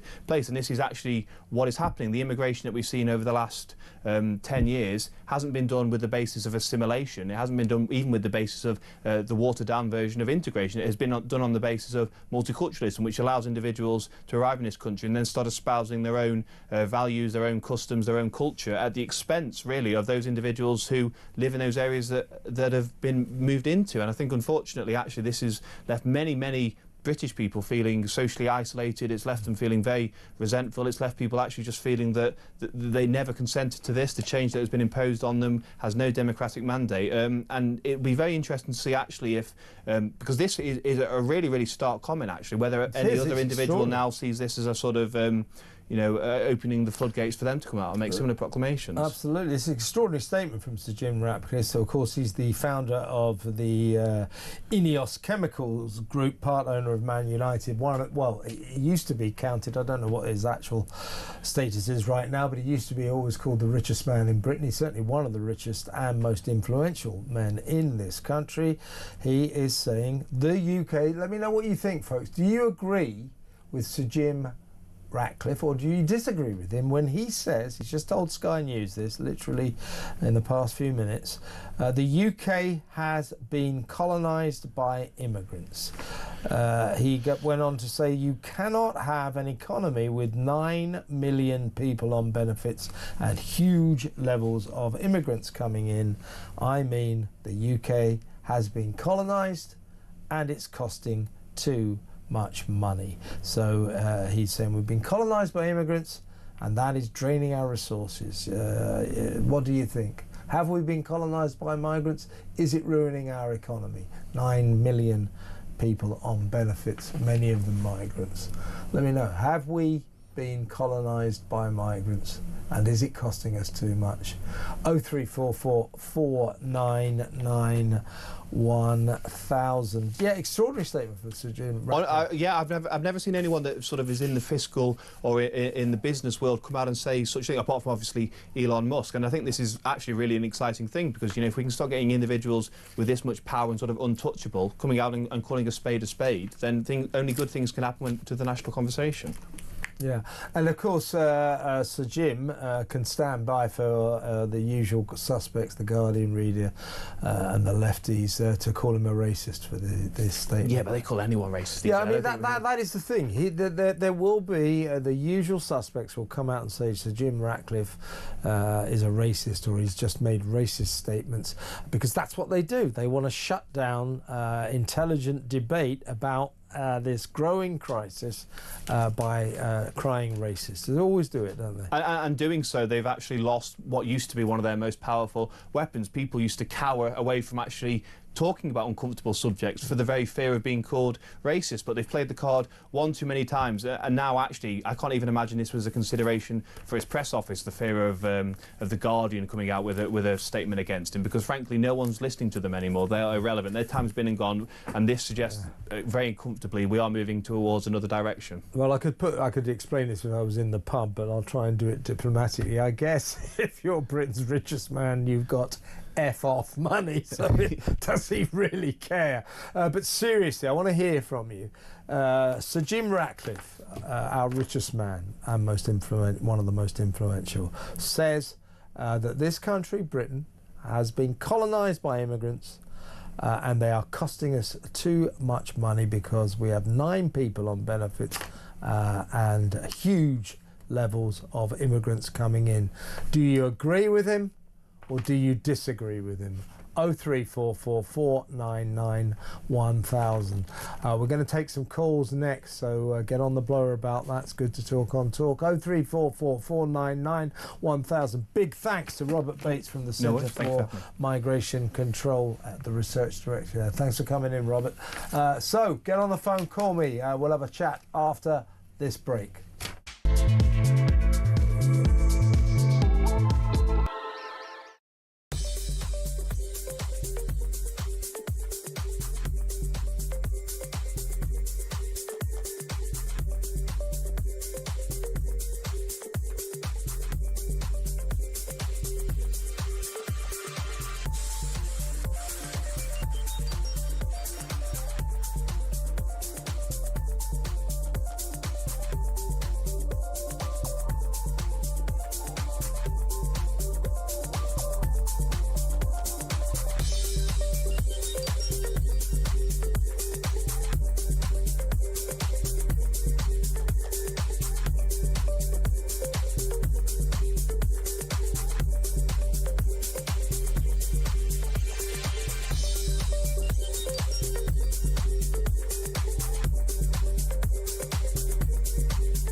DAB+. On your smart speaker, on your smart TV, and on your side. This is Talk. Welcome back. The switchboard is full. Extraordinary statement from the chairman, the boss of Manchester United, the co-owner, Sir Jim Ratcliffe, one of Britain's richest and most influential men. He's the founder of the Ineos Chemicals Group, part owner of United, of course. He says he's warned on Sky News in an interview not long ago, a few minutes back, warning that Britain faces profound political, social and economic challenges, and among them is our unprecedented rise in immigration in recent years. As I said, he said that Britain has been colonised by immigrants. You can't have an economy with 9 million people on benefits and huge levels of immigrants coming in. That's what he says. Do you agree with him? Do you disagree?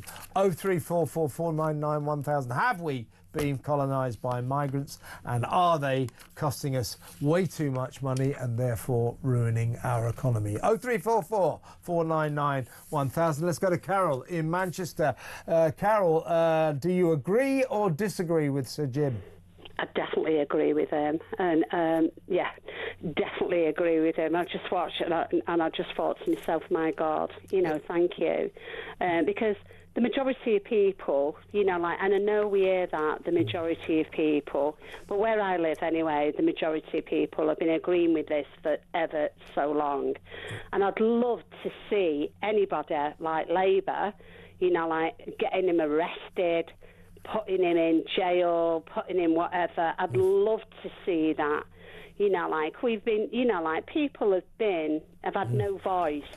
Yeah. And this man has voiced it. Yeah, I think you're exactly right, Carol. That's the sort of thing, if you and I had a drink, let's hope we do someday, but if we're in the pub, this is the sort of thing we would say. This is what the people are saying. It's just very rare for someone like Jim Ratcliffe, someone in his position, to come out and tell it like it is, right? Yeah, and he's a business person. Yeah. He is a business person. Yeah. And as over the 18 months, right, I'm not going to go into it all and whatever, but, you know, like, people have voted, and where I live anyway, I won't go into it because it's close to cuff with where I live anyway for elections. Okay. And at the end of the day, is that we've, you know, where I live, right, is one of the biggest red areas that in the country, and I've not heard anything good about our government.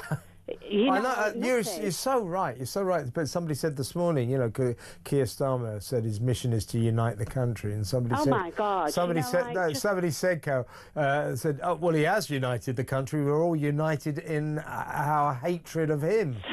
Totally agree with you. And I'm just going through. I mean, I watch today. I do watch as much as I can, and I am a bit political. You know, can tell. Can you tell? I can. I am a bit political, and you have to watch with what you say and what you. It's like religion; you have to be careful. You think you've got problems? What do you think? People like me, we have to be very careful. Well, you know, like, I do, and I think, oh my God, I wish I could say that. But again, you have to be careful. You have to respect somebody else's. But I don't think we are in a bad. I've never seen this in my lifetime. Yeah, I agree with you. It's not even political. It's not even political. It's a competence problem, don't you think, with this government? It is. And also, we are a country. It's all right, keep saying, yeah, we're a country of people that, you know, care, and we do this and whatever. You know, like, enough is enough. I feel that our country, we're being abused. If I was in a marriage where I was being abused, somebody would come along and say, look, you can't deal with this abusement anymore. No, you know, and that's how our country is. Yeah, we're in a bad way. And to be honest with you, Carol, we need more people like Jim Ratcliffe to tell it like it is. Listen, I've got to move on, but really good to talk to you. Call me again. Carol in Manchester there. Let's go to Rob in Plymouth. Rob, what do you agree with Sir Jim Ratcliffe or disagree? Definitely agree with Jim Ratcliffe. You know, I think politicians nowadays, especially in the last 10 years, have got their head up their ass. The rest of the country know what's going on and can see the truth, but just don't want to admit to it. So. Yeah. No, exactly right. He's saying that Britain has been colonised by immigrants and 9 million people on benefits, including huge levels of immigrants, will ruin our economy. I mean, it's kind of strange, isn't it, Rob, to say, oh, what a controversial thing to say. I don't think it is controversial. It's just unusual for someone in a prominent position in public life to come out and say it. So I would say here's to Jim Ratcliffe. Yeah, I think obviously people with a lot of say get criticised sometimes. They're afraid to say it, but what else can you say? Is what's in front of you is there in black and white. Yeah, the country can see it. All of us can. Yeah, exactly right, Rob. Rob, good call. Thanks for ringing, Rob in Plymouth. Here's a couple of messages. By the way, Sir Jim. If you're watching, Sir Jim, everybody's right behind you. This is Stork Dave in Essex. He says, Sir Jim is the voice of the people. It's good to see people with influence finally speaking out without fear. Pamela, I totally agree with Jim Ratcliffe. He's bang on the money. The country is in the toilet. So lots and lots of support for Jim Ratcliffe. Let's go to the phones again and let's talk to Kay in Gloucester. Hi, Kay. I am livid. I didn't actually see what the guy you were talking about who's made the speech. Jim Ratcliffe, Sir Jim Ratcliffe. Yeah, but I caught the discussion that you were having with Robert Bates. Robert. Yeah. I'm enraged anyway. I'm just absolutely livid with the state of this country. Yeah. I realise there are some good people in the establishment. I realise there's some good policemen, and other organisations. The establishment are being used as tools. Mm-hmm. They have a plan. They think they have a plan, but they really don't have a plan. They don't. Because they're tools, really. They're being used as tools for other people's own ends. And I'd include the Chinese embassy in that. Tell me about it. That incident with the child being stabbed. Yeah. Right. How many people? The establishment haven't learned a thing. I'm sorry. I'm just so livid. How many people have to be so damaged and traumatised before the establishment understand what's going on in front of their eyes? Everybody else can see it. Yeah, they haven't learned a thing from the rape gangs at all. Yeah, where is the rape gang inquiry? Where is the rape gang inquiry? I mean, they don't want one, do they? They don't want one. No, they don't. I mean, they've announced one, but it never seems to happen. They keep kicking that can down. It's not just Labour; it's Tory as well. I include that as well. Yeah. And they haven't learnt a thing. Yeah. How many of our people, and by that I mean British people, I mean all colours and creeds, whatever, and how much damage has to be done? Those people in that school, the ones who actually saw the incident happen, they're traumatised. If that kid, here's the thing, Kay, if that kid really did shout Allahu Akbar, I don't think it's acceptable that the police say it's not a terrorist incident. Because if he shouted Allahu Akbar, then it was. Kay, listen, thank you for an excellent phone call. I've got to move on because of time, but it's good to talk to you. Kay in Gloucester, let's quickly talk to John in Wiltshire. Jim Ratcliffe, John, do you agree with him or disagree? Absolutely, Kevin, and welcome. Thank you so much for taking my call. You're welcome. I was UK military serviceman for 23 years, Royal Marines and Royal Air Force. And thank you for your service. Well, thank you. I'm not sure about that. I just think we should, in America, I used to live in America, as soon as you know that someone's a serviceman, you thank them for their service, and we should do it in this country, so thank you. Jim Ratcliffe, though, you're with him all the way, yes? Absolutely. I mean, this has been staring. It's just an orchestrated, and forget the Fabians. It's got a lot deeper than that. I've got a fellow ex-Air Force Special Forces pilot who's still working for the airlines, and this is darker. He calls it Spectre.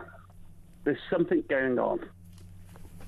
Why let all these people in? Why are they doing it? Yeah, you know, I know what you mean. The state of the country, particularly in terms of the migrant crisis, is spiralling so badly out of control that you sort of look at this mess, this chaos, and you think, is somebody doing this deliberately? Because you could be forgiven for concluding that the answer is yes. But I honestly, personally, John, I just think we are in the hands of clowns who couldn't organise a booze up in a brewery, and that's why we're in such a mess. There's no master plan. It's worse than that. We have idiots who couldn't run a bath running the country. I think you're probably right. I hope you're right. No, I think I am, but that's I hope you're right. I mean, it's not that great, is it? But listen, John, I've got to move on because I've got to go to break. But thank you for a good call. Call me again, John in Wiltshire. Let's go to break. When we come back, we're going to find out what's going on in the wonderful world of sport from our friends at the Sun newspaper. That next. Stay tuned.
We genuinely are on resignation watch. There is absolutely no doubt about it. Labour MPs, they say, listen, Keir, your position is untenable. This is all about appointing that rat, Peter Mandelson, who faces a criminal investigation. Can Keir Starmer survive the Mandelson scandal? We have breaking news for you. We've just been talking about, of course, Morgan McSweeney, the Chief of Staff. We've now had another resignation from Number 10. And Keir Starmer's Director of Communications, Tim Allen, has now also resigned. The plot is thickening. The noose is tightening. Across the UK, on DAB+, on your smart speaker, on your smart TV, and on your side. This is Talk. Welcome back. Let's talk sport with Head of Sport at The Sun, Sean Custis. Welcome, Sean. Hi, Kev. Now, obviously I need to talk to you about Thomas Frank, who's on the dole, having been sacked by Spurs. But this has just emerged in the last few minutes. You and I were just talking about it off air. Sir Jim Ratcliffe, the co-owner of Man United, has put the cat among the pigeons by announcing that Britain has been colonised by immigrants and they are draining our resources. Too many of them are on benefits and they're ruining our economy. How will the supporters of Man United take that? It's fairly provocative, isn't it? Because Man United's probably got some of the greatest diverse support in the world. I mean, they are one of the biggest supported clubs in the world, if not the greatest, in all corners of the world. And I'm not sure it's going to go down too well with supporters. In that same interview, he talks about how he feels they're slightly turning the corner on the pitch, and it's like he's just undermined that with this. I think that's a fairly dangerous statement for a man who is in charge of Manchester United. In the wonderful world of football, it is. I think it's going to rile some fans. Yeah, that'll be it. Will you get into that on the sports pages? I think they'll definitely get in on news pages. On news pages, there'll be plenty of I think comments it's worth about it. Yeah, yeah. Very Telling you how to do your job. Yeah. Thanks for the advice. Yeah, Kev. yeah. You got to put that in the Yeah. on the back page, right? No, seriously. Let's talk about Thomas Frank. He got fired this morning He after did. just 8 months in charge following their 2-1 defeat to Newcastle. Nothing more humiliating than losing to Newcastle, is there? And I mean, well, they called it El Sacico, didn't they? Because if Eddie Howard lost, he might have lost his job. So he won out on that one. I'm not sure he was going to lose his job. Maybe really, not, but Thomas Frank was on the rack and indeed got the sack. I was there last night, and it's a fairly hostile atmosphere. He could be in no doubt what everybody thought of him by the end. It was. Weren't the Spurs fans actually chanting, "You're getting sacked in the morning"? They did chant, "You're sacked in the morning," and they were quite right. He was sacked in the morning.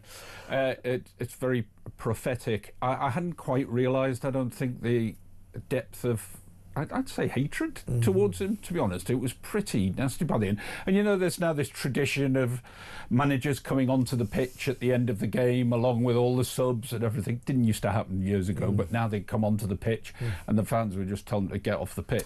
And by the end, I think he realised he'd better get off the pitch, and he did. But the strange thing was, I don't know if you saw his interview afterwards, where he said he was 1,000% got the backing of the board, and that he was absolutely certain he would be in charge of Spurs for the North London derby. He'd spoken to the owners that day, and he was fairly confident in his position. And we're all looking at this thing. This can't be right. I mean, he must be under more pressure than that, especially as there's such a big gap to the next game, because the North London derby is not a week on Sunday. They're not in the FA Cup.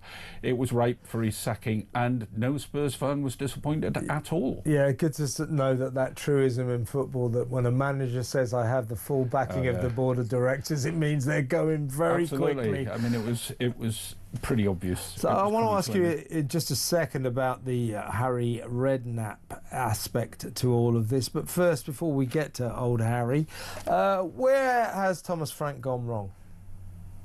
He never seemed to have the players behind him. He got off to quite a good start, and it was quite an innovative way of playing early on, but then he went back to sort of reverted to type where he was holding on to things and not really expansive football, which obviously we know at Spurs you've got to play with a bit of style and all of that, and it wasn't happening.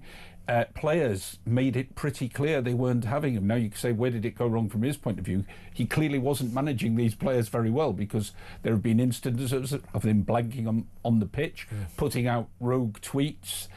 You look today as well about any of the players saying, "Sorry, you're going, boss," or anything. There's one so far, I think, it's Pedro Porro, which is not much of an endorsement. So he never got the players on side. That's the number one thing that's gone wrong for him. He did have a heck of a lot of injuries, okay? Yeah, I mean, he really was up against it in that. Yeah. You know, the likes of Maddison, who pulled the strings in midfield. It's not. That wasn't helpful, losing players of that standard. Well, you know that the first rule of war is never invade Russia. Well, the first rule of football is never manage Spurs. It never ends well for any of them. What about this growing rumour that Harry Redknapp may take over? What do you make of that? We talked to Harry. You had some fun with that on the sports pages. We talked to Harry this morning, as did a few people, and Harry's never going to rule himself out of the possibility of going back as a Spurs manager. I don't think it's really a very practical solution, but if he's looking to it in short-term interim, fine. But I would be surprised if the board went down the route. They've got a little bit of time till the match against Arsenal, as I said, so they can think about it a little bit for a few days to do an interim boss. Look, you've heard all sorts of names. You've heard De Zerbi, who left Marseille, who was at Brighton, but I'm not sure he'd want to be an interim boss, and I don't see the advantage of appointing him now. Klinsmann's been getting a little bit of a shout as well, because he's out of work. He's still looking for a job. He'd jump at the chance to do that. And every name you can think of, Robbie Keane, all sorts of players with Spurs connections are being mentioned as a possibility. Of course, as they've seen with Michael Carrick, who's also ex-Spurs, by the way. He's shown that if you get a bit of a chance for a trial period, you might be able to build up to getting the job full time. You know, anybody. anybody who does well in that interim period might have a shot at it. So there'll be lots of people offering to take it. By the way, I was thinking about Man United not quite winning yesterday. In fact, they just about managed to retrieve it against West Ham. And my thoughts were with that guy who hasn't had his hair cut. Oh, yes. So he was within minutes of being able to... no, he was 1-0 down. The other way around. Yeah, sorry. He was 1-0 down. So it was within one game of getting but there. he's screwed again. It's quite hard, though, to win 5 games in a row. Whatever really team is. you are, it's not easy. There's always going to be a draw thrown in somewhere. So I think, yes, he's going to be very hairy by the time he gets around to 5 wins in a row for United. There are some games tonight. Yeah, now Manchester City are going to be in big trouble, aren't they? Big trouble. Look, if they win tonight, they'll close the gap on Arsenal to 3 points, who play Brentford tomorrow. But of course, City will have played a game more. I'm not particularly confident of the mighty Fulham giving them much of a... I'm going to be honest with you, Sean, nor am I. What a significant game, Notts Forest Wolves. Yeah, it is. I mean, not for Wolves really, who are already down, but certainly for Forest, who need to win that. And you've just a bit of a faux pas there, Kevin. You must never call them Notts Forest. I know. No, I do it on purpose. I love doing Nottingham Forest in Notts County. Did you know that? Did you really know that? No, because I've been told off by many Nottingham Forest fans. It's Notts County and Nottingham Forest. But it's good fun to I'm sure you've riled them up with that one. What about Liverpool at Sunderland? That's an interesting game. Yeah, Liverpool at Sunderland. I mean, Arne Slot has been talking about how difficult he's been finding it. Most testing season of his career so far, but Sunderland have been pretty good, haven't they? So that's quite a challenge, that one. Yeah, at home they're very strong. Yeah, Sunderland. Yeah, absolutely. So it's, that's going to be difficult for Liverpool. And they're not really in the title shake-up. You get a bit of a feeling that in the league it's playing out time, but try and get into that what will probably be the top 5 to get a Champions League spot. Yeah. Lastly, I guess Crystal Palace Burnley, forget about them. Burnley. Crystal Palace need to beat them because they've been on a terrible run. They have been, but I think things are turning slightly there. It's calmed down a little bit now at Palace. I think also for Aston Villa against Brighton tonight, Villa have always been just on the fringes of the title race, and then just when you think they're getting back into it, they lose. They need a win tonight to re-establish their credentials, certainly as Champions League contenders. They certainly do. I'll let you know which games are on TalkSport after the news, and a big thanks to Sean Custis, Head of Sport at The Sun, for that sport roundup. Now, when we come back after the news, we're going to have to carry on talking about Jim Ratcliffe's extraordinary statement that Britain has been colonised by migrants. So that next, and all the other big news that's worth talking about. Stick around, folks.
across the UK. On DAB+, on your smart speaker, on your smart TV, and on your side. This is Talk.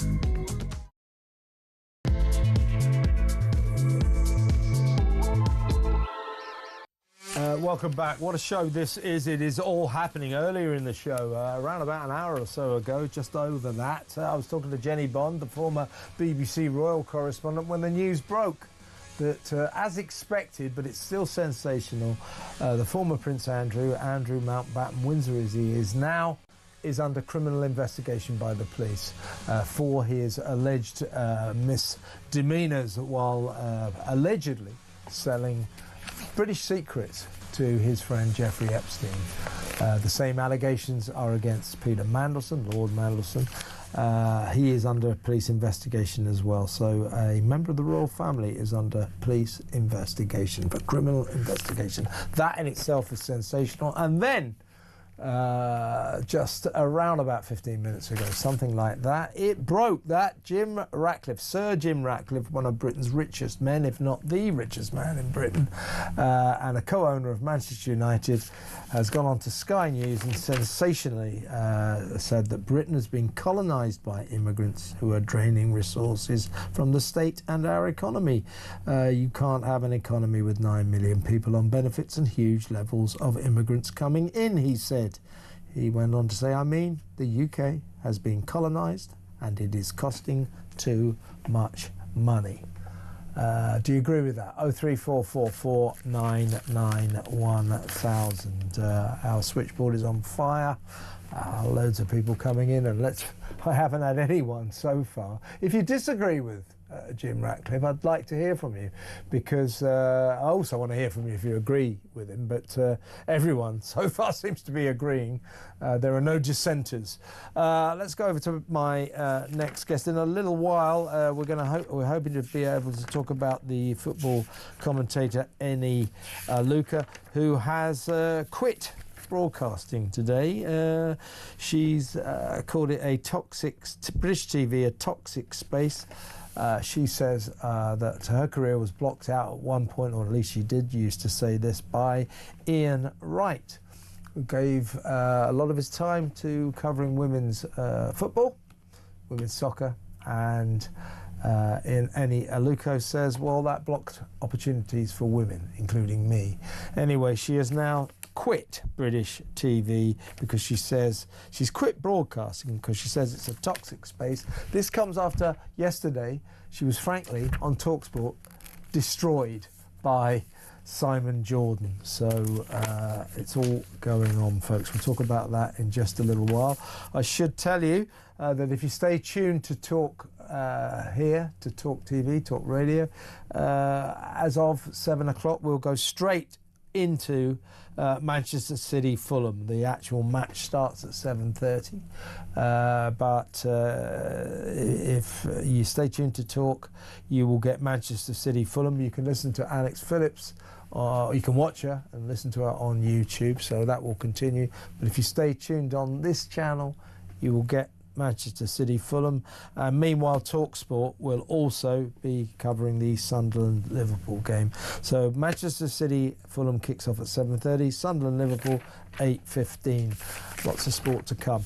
Now, big stories breaking all day long today, and certainly this afternoon during this show. Let's go over to my next guest, former Labour MP Simon Danczuk. Welcome, Simon. Good to be with you, Kevin. Always a pleasure. Your thoughts on this extraordinary statement by Jim Ratcliffe? I mean, it's the sort of thing people say in pubs, but you don't often get someone of Jim Ratcliffe's standing to say it in public. By the way, our audience are right behind Sir Jim, but he's gone on to Sky News and said Britain has been colonised by immigrants. He said you can't have an economy with 9 million people on benefits and huge levels of immigrants coming in. I mean, the UK has been colonised and it's costing too much money. Your thoughts, Simon? I'm glad somebody's saying it, to be quite honest, Kevin. I think he's exactly right. He pointed out that the population of Britain has gone from, I think, 58 million in 2020 to 70 million today. And it's completely unsustainable. This is the point that he's making, and I wish, mainstream politicians would listen to what he has got to say. And he's right about immigrants. We've been colonised by immigrants, and the many consequences of that. This idea of multiculturalism clearly hasn't worked. We've been forced to believe that we can all live happily together, but they've brought different cultures that have been very unhealthy in many towns and cities across the United Kingdom.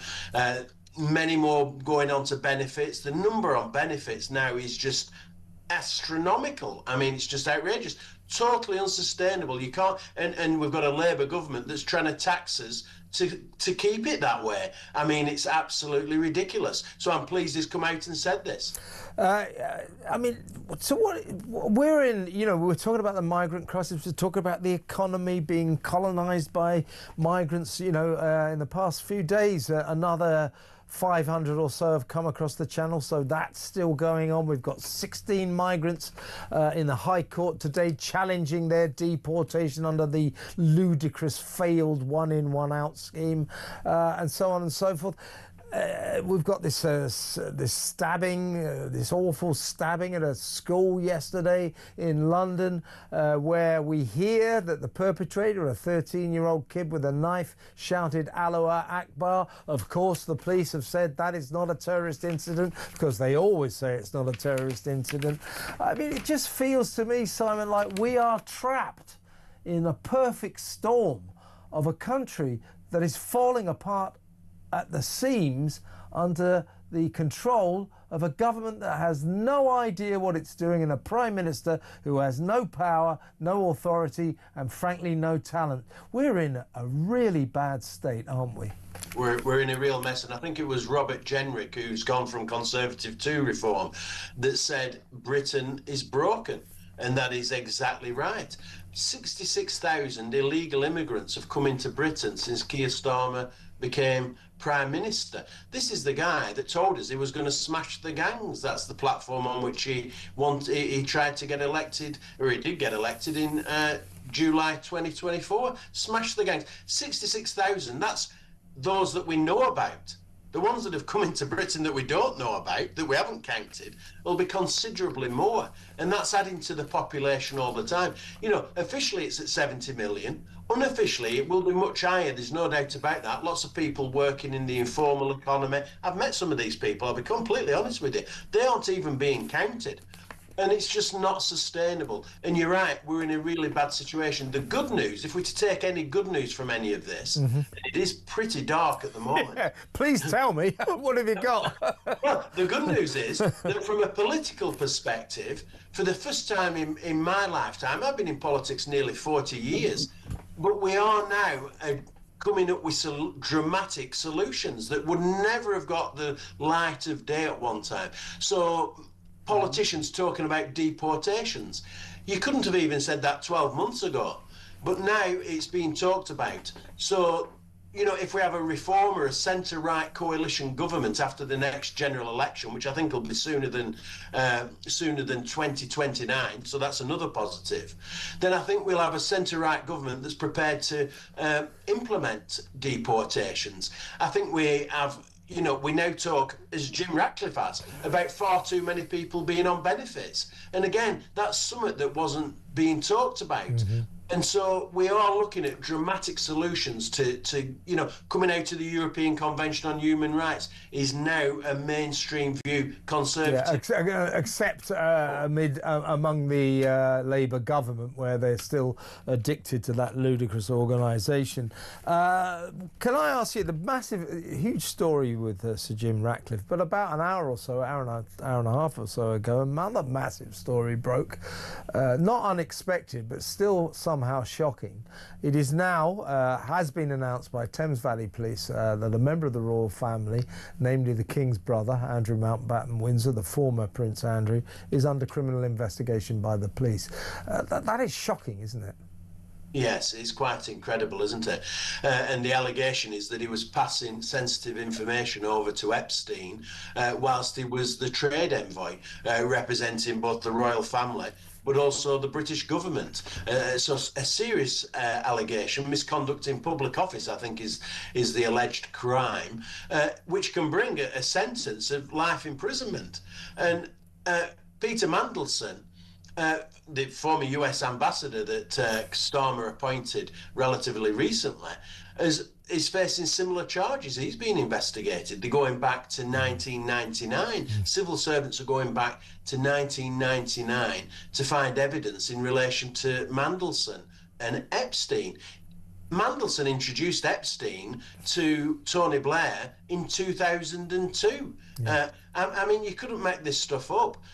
So with significant figures who are facing serious police investigation. Yeah, exactly right. Do you remember, was it a couple of weeks ago, I got you on and I said, why won't Peter Mandelson take the hint and disappear? Because he, after his, defenestration and his disgrace, he kept writing pieces in the Spectator, and he said, I don't think I need to disappear for some emails, some historical emails that I've apologised for. Well, I think you and I were on the money, and he didn't realise the mess that he was in. So here's to us on that one, Simon. Now, the Prime Minister today, in a desperate lurch to the left, desperately trying to hang on to his job, has been droning on about being in charge of a working class cabinet. He is about to appoint to the position of Cabinet Secretary. I think it's great news. It's going to be the first, if this does come off, but we understand it will happen, it's going to be the first female Cabinet Secretary. That's a very good thing. Is she working class, though? She went to Westminster Public School. She went to Brasenose College, Oxford. She also went to Columbia University in New York, and she studied at the London School of Economics. Her full name is Antonia Rebecca Caroline Angarard Catherine Romeo. Salt of the earth, really working class, eh? Well, I tell you, the Starmer has lost control of the government. I mean, it couldn't get any worse than this. He's lost Morgan McSweeney, who actually encouraged him to tack slightly to the centre or to the right. But now he's gone. That's not happening. He's lost Tim Allen, the Director of Communications. He's his fourth Director of Communications he's lost in 18 months. And then he's sacked Chris Wormold, the Cabinet Secretary, as you say, the head of the civil service, after only 12 months. And apparently Chris Wormold didn't learn that he was being sacked until he read it in the papers. The Prime Minister hadn't even had the decency to tell him in advance. And now the intention is to appoint the head of the permanent secretary of the Home Office, as you say, Antonia Romeo. She was a diversity champion. He is appointing somebody from the Home Office that has totally failed to address illegal immigration. Why would you want her as the head of the head of the civil service? I mean, it's a stupid appointment yet again by Keir Starmer. His judgment is just called into question at every occasion. And it's also classic Westminster, isn't it? He's trying to say, I'm a new broom, I've got a working class administration. She's just another one of the Westminster gang, isn't she? Public school and Oxford. I mean, when is this going to stop? Well, and Starmer plays this game. The idea that he's from a working class background is for the birds, I've got to tell you. He's from a very comfy middle class background. That's the reality of it. But you're right about him having to tack to the left. He's lost control of his government and he's having a pressure applied. He nearly lost his job on Monday afternoon, and he managed to hang on. Straight out of the traps on Tuesday morning, Ed Miliband's doing the media round saying we have to tack to the left. We need more net zero. He had Angela Rayner saying we have to tack to the left. We have to give votes to 16-year-olds. This is all on Tuesday. We had Andy Burnham Tuesday afternoon down in London saying we have to abolish the House of Lords. You know, we have to build more council housing. We have to tack to the left. He's all over the place, and he's having pressure applied to him. This is not how we do. This is not how we should be doing government in Britain at this time. And of course, we've got the Mandelson saga. You know, a senior government official, in fact, our top diplomat, our man in Washington, the ambassador to the United States of America, turns out to have a long and sordid connection to a convicted paedophile. And only in the last couple of days we've learned that one of Keir Starmer's many communications chiefs, heads of communication, a guy called Matthew Doyle, who of course, as he came to the end of his useless tenure, was elevated, given a peerage. Well, it turns out that he maintained a friendship relationship with a man who'd been charged with paedophile child sex abuse offences, a counsellor. He campaigned on the part of this guy. The guy has since been convicted. Keir Starmer says, oh, well, I've taken the Labour whip away from him in the House of Lords. He hasn't even arrived in the House of Lords yet. He's taken the Labour whip, and we are being told by number 10 Downing Street, well, yeah, well, we can't take the peerage away from him because it just is impossible now because the process has gone too far. Jack Elson, the political editor of The Sun, has 100% established that they could take this peerage away from him right now. Why aren't they doing it, Simon? Oh, exactly. This is a real controversy. Kemi Badenoch challenged Keir Starmer about this at Prime Minister's questions this afternoon, and quite rightly so.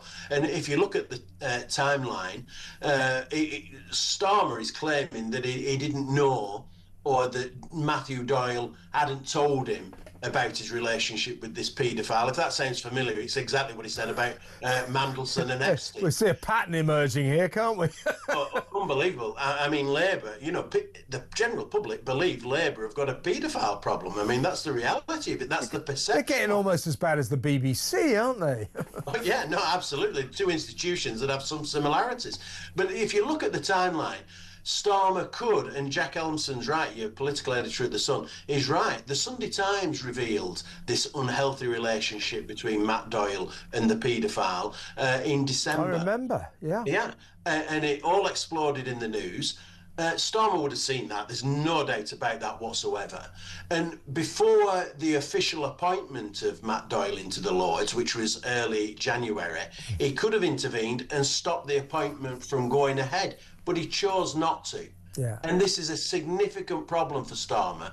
He's been found wanting again on this. The only good news he has is that Parliament rises tomorrow for a short recess, which might take the pressure off him. And those around him will probably let him run until the May local elections. But the guy is completely finished. Oh, he's finished. His judgment is absolutely hopeless. Hang fire there a second, Simon, because we'll have a listen to the Prime Minister talking about his old mate Matthew Doyle, the pedo's pal. Mr. Speaker, Matthew Doyle did not give a full account of his actions. And on Monday, I promised my party and my country there would be change. And yesterday, I removed the whip from Matthew Doyle. He might not have given a full account of his activities vis-a-vis this paedophile friend of his up in Scotland, but it was in the damn papers. So there's this pattern emerging about this pathetic Prime Minister of ours. Oh, he lied to me. Peter Mandelson lied to me. Matthew Doyle lied to me. He's the liar. He's lying about Doyle. He knew. He knew. This is just one of these backslapping jobs for the boys cesspit establishment system things, isn't it? Absolutely. And Starmer's refused to publish the information, the intelligence that he was given, the vetting information that he was given. It's worth listeners remembering that Starmer was the head of the Crown Prosecution Service, which failed to prosecute Jimmy Savile, failed to prosecute Mohammed Al-Fayed, failed to prosecute hundreds upon hundreds of rape gang perpetrators. I'm hardly surprised. I mean, his the opposite of forensic, isn't it? He takes everybody at the word. I mean, I'm surprised they managed to prosecute anybody while he was head of the CPS, to be quite honest. Yeah, we need more from our Prime Minister than him being this pathetic little man saying, it wasn't me, they lied to me, it's not my fault, I'm going to fire. He's got to go. He will be going. He must know that deep down, but I guess we're stuck with him for at least the short term. Simon, brilliant to talk to you. Thank you so much. Simon Danjett there, former Labour MP. Let's go to break. We're going to take a change of tone when we come back. Eni Aluko, the former England women's international soccer star, who's been a pundit, has sensationally quit broadcasting today, calling British TV a toxic space. This is after she was at the centre of an extraordinary clash with talkSport's Simon Jordan yesterday. We'll talk about that next. Stay tuned.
We genuinely are on resignation watch. There is absolutely no doubt about it. Labour MPs, they say, listen, Keir, your position is untenable. This is all about appointing that rat, Peter Mandelson, who faces a criminal investigation. Can Keir Starmer survive the Mandelson scandal? We have breaking news for you. We've just been talking about, of course, Morgan McSweeney, the Chief of Staff. We've now had another resignation from Number 10. And Keir Starmer's Director of Communications, Tim Allen, has now also resigned. The plot is thickening. The noose is tightening.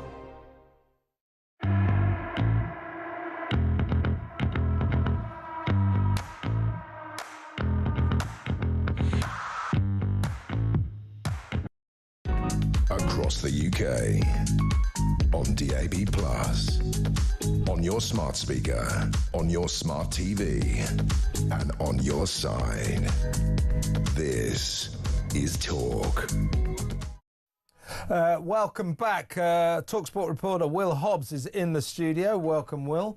We need to talk about Eni Aluko. She's the former women's international England star. Became a pundit. Had a massive row with Ian Wright. Really unfairly, a lot of people thought, because she said Ian Wright, has given a lot of his time to the women's game, so he became a pundit, commentator and everything, and he helped promote the game, and I think he deserves our admiration for that. And she said, though, oh no, he's blocking people like me from being on the telly. He's stopping women's stars becoming pundits for the women's game, indeed the game generally. Well, that was very unfair. She eventually apologised, and Ian Wright, a very genial guy, just refused to accept it. He says, no, she's crossed the line. So that's the background to this. She also got dropped by ITV, I think it was for the Euros, the Women's Euros, so she didn't like that. And was it yesterday? Was it the day before? Yesterday she went on to talkSPORT to discuss, shall we say, her declining television career with talkSPORT's Simon Jordan. and it didn't go well for her. Have a look. You've just said you think Annie is guilty on occasion of playing certain cards. I do. Is one of those cards the racism card? I think so, yes. Well, yeah, I think to suggest that, but questioning the validity of DEI and saying that's a racist thought, I think is wrong. A court has said it's a racist. Listen, I think criminal court has just said it's a racist questioning DEI as a policy and quotas as a policy over merit is not a racist thought. One of the most interesting statistics is young white men in this country are the most disadvantaged. But no one's interested in that DEI perspective. I wouldn't say no one's interested. Well, they're not really. I think that, Well, they're only interested, and if we start talking about it, it goes back to what's happening in other ethnicities. Well, look. I came on here to talk about football, but. Well, Simon went on to say, that she was very entitled in her attitude towards being a pundit. He also said she was very unlikable as a pundit, wasn't very knowledgeable, etc., etc., etc. But she has, as Simon indicated, in the past, sort of suggested that there's racism and sexism in television, and hence her fortunes have not gone well. Today, the upshot of this is she has sensationally quit broadcasting altogether, saying British TV is a toxic space. Well, it might be for her, but she's kind of made her own bed, and now she's got to lie on it, right? Well, she's stepped away since that ITV contract wasn't renewed. So 2024 was the last time she was broadcasting on ITV, and then she said yesterday in the interview that she believes the space is toxic. I thought yesterday was a great advert for respectful yet rigorous in-person debate, because there's been a lot of mudslinging online from Eni Aluko, from others, from Joey Barton, for which he got a 6-month suspended sentence, from a lot of people saying all kinds of things. But Simon and Eni viscerally disagree on a lot of issues, and I thought I applauded Eni for coming into TalkSport and having an hour-long conversation with Simon. I thought that was really promising and just good for discussion in general. But yeah, Simon, I think, identified a number of arguments that Eni has that a lot of people feel are inconsistent. So Eni says that, Farrah Williams and her, they've got hundreds of England caps between them. They were sitting on the sidelines for the Euros when people like Ian Wright, who haven't played for England women, were in the gantry. But then in the men's game, Eni Aluko was given the roles instead of men. Yeah. So already there's a bit of a the inconsistency there. And then Angelina Kelly, who's a TalkSport women's reporter, she's a woman, a person of colour as well, and she said she disagrees with Eni because she thinks, well, Eni's main argument is that the women should be fronting the men's game. Angelina's saying that there's already a really strong women's audience. If you want to grow the women's game, we actually need more men involved. Actually, people like Ian Wright, like Nadia Manua, who Eni singled out, will probably be the ones who are bringing the added audience that aren't already in the women's game. Yeah, and I think she's never recovered. I mean, Simon told it like it is. I mean, he really went for her, sold her to her face. You're dislikable. You don't have any. You're not knowledgeable, etc., etc. Simon Jordan being Simon Jordan there. Yeah. Good for him. But she just has not played this whole game well, has she? I mean, Ian Wright. He didn't have to plunge himself into women's football. He had a very nice career going on in the men's game, was arguably sort of coming towards his retirement age. He didn't have to do that. I think he did it because he wanted to help promote women's football. And she had a go at him, saying, you stop people like me getting work. Yeah. That was not fair. No, and I think Simon made that point particularly. He told her, why are you having a go at Ian Wright? He's one of the biggest champions of the women's game. But also, Simon said your level of entitlement would re-sink the Titanic. Yeah, that's right. It was quite a good line. But I think that's another key point. I don't think it's ever occurred to Eni Aluko that maybe she lost her contract in 2024 not because of anything else other than they didn't think she was in their best team and they thought Ian Wright was a better pundit. That's never occurred to her in her argument. She's never accepted that. Exactly. And that's where Simon said, well, whenever you see misfortune, whenever something seems to go wrong for you, it seems like you play the sexism card, the racism card, the DEI card. Because she doesn't address the possibility that actually they might have picked on merit. But she's no bloody good. Well, there you go. No, I mean, she's a good talker. She's an intelligent woman. Yeah. But I think I know what Simon's saying. I mean, she does not have a pleasant aura about her.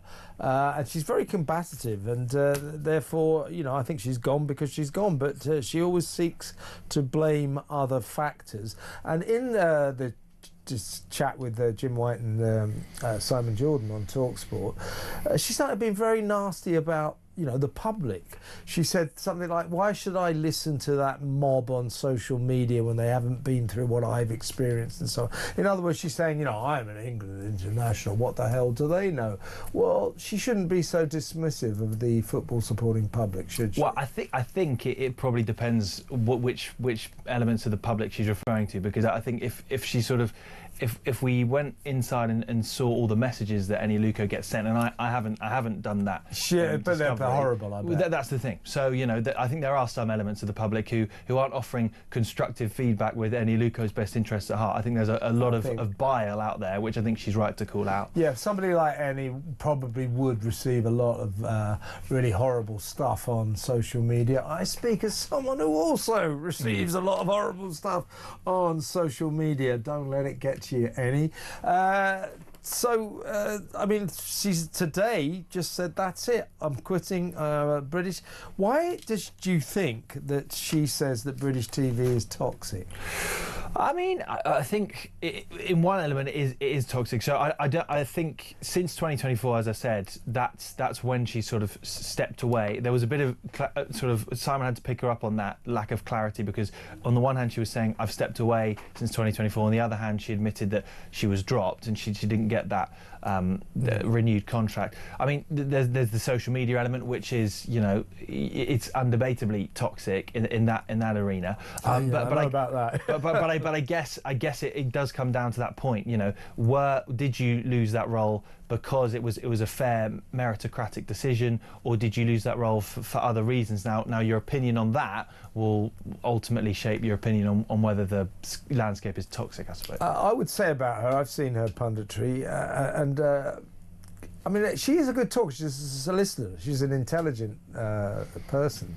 But I think she lacks a certain warmth. What's your personal opinion of her as a pundit, Will? I think in the women's game, I think because she does have a lot of credibility in terms of the analysis, in terms of having 102 caps for England. She knows what it means to play women's football for England.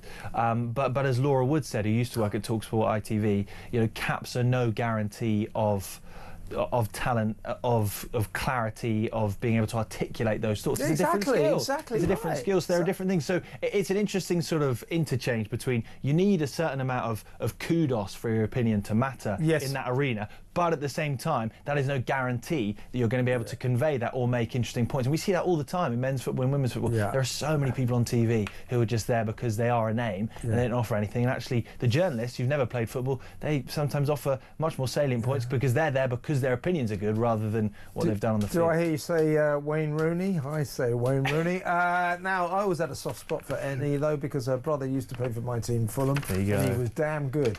Will Hobbs from TalkSport, thank you so much. Excellent stuff. Let's go to break. When we come back, let's find out what is in the pages of Britain's favourite newspaper, The Sun, tomorrow. That next. Stick around.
across the UK, on DAB+, on your smart speaker, on your smart TV, and on your side. This is Talk. Welcome back. Will Barker, head of news, night news editor, deputy head of news at The Sun. I'll get your job right in a minute. Is in the studio. Hi, Will. Hi. Now, we've been covering this story all day. We're going to talk about what's in The Sun tomorrow, of course. Big story. Andy is now being investigated, and he is now at the centre of a criminal investigation. So this has brought this story on. It's a major development. A member of the royal family is now being criminally investigated. Well, yeah, the CPS are investigating. I think the police haven't. It's all a little bit semantics, but the police haven't quite launched their proper full investigation yet. But as we understand it, it's in the pipeline. I don't think it's going to be very far along. Well, I don't think they haven't got a choice. No, exactly. I think it's moving along that road very slowly, and well, it's actually very quickly in sort of police terms. But yeah, we understand that's going to be happening very soon. And when that happens, then you've got the prospect of him getting questioned, which is just going to be terrible for him. And this is all sort of starts from our revelations from the weekend, where he was sort of passing on documents. Yeah, we broke the story Monday that he was sort of been passing on all these documents on. I think we revealed one, but I think that it's now since come to light there's about another 2 or 3. That's just he was far too in the pocket of Epstein. Yeah, and I mean he's in trouble, isn't he? Yeah, and it's getting ever bigger. It's getting ever bigger. And we've got more revelations tomorrow, so by the paper, but it's looking worse and worse. I had Jenny Bond on earlier, the former BBC royal correspondent, and we agreed, and she agreed with me, that this is a massive possible existential crisis for the royal family. It's the worst crisis they've been in since they seriously misjudged the public mood after Diana's death. Yes, absolutely. And I think the King is misjudging the public's mood. The rest of the royal family, William, I think, is aware of it. He's trying to sort of raise Buckingham Palace's game, but not to much effect. I think that the major thing that the royal family have got to explain and apologise for is the fact that possibly with the late Queen's financial help, Prince Andrew handed Virginia Giuffre £12 million not to go to civil court in New York, but effectively that was the royal family handing her 12 million quid's hush money to keep Jeffrey Epstein's secrets. That's a really bad look for the royal family. Yes, absolutely. And like you said, they've been trying to get ahead of this in a PR sense all week. Wills is, unfortunately out in the Middle East at the moment and can't sort of get back because he's on his tour. But I think he's really quite astutely aware of that they need to sort of start to really tackle this. I think William is the only leading member of the royal family who you could say is definitely here in the 21st century. I'm not sure about the King at all. He's not doing very well on this at all at the moment. Well, this is hardly a fun story, but I think it's quite an important story. A pensioner has died from cholera, and that is the first case of cholera in Britain for 125 years. Suspected cholera at the moment. So the doctors have told the family that it's cholera, but DOH the Department of Health have been on to us this evening saying they're now doing second tests. They might have been a little bit too hasty, and it might actually be another bacteria involved in that. Okay. But the fact is that this is something that hasn't happened in UK hospitals for 125 years and caused absolute It's a developing world disease, usually. Exactly. Isn't it? What we used to call the how third has it got world, over here? Normally, it's sort of found often in Africa these days, and so they've been trying to work out how it's got over here and what actually it is.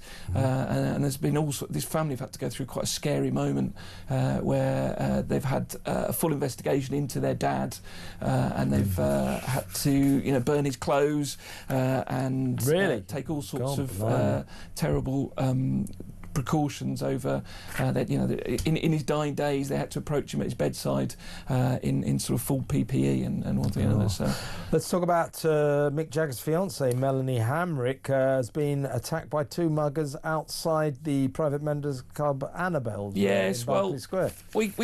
This keeps happening. That we're calling them Rolex rippers, but these guys are just jumping on people coming out of these fancy clubs in London and hoping to snatch a big lot of money off them, looking for Rolexes, etc., or opportunist muggers, as they appear to be called in this occasion.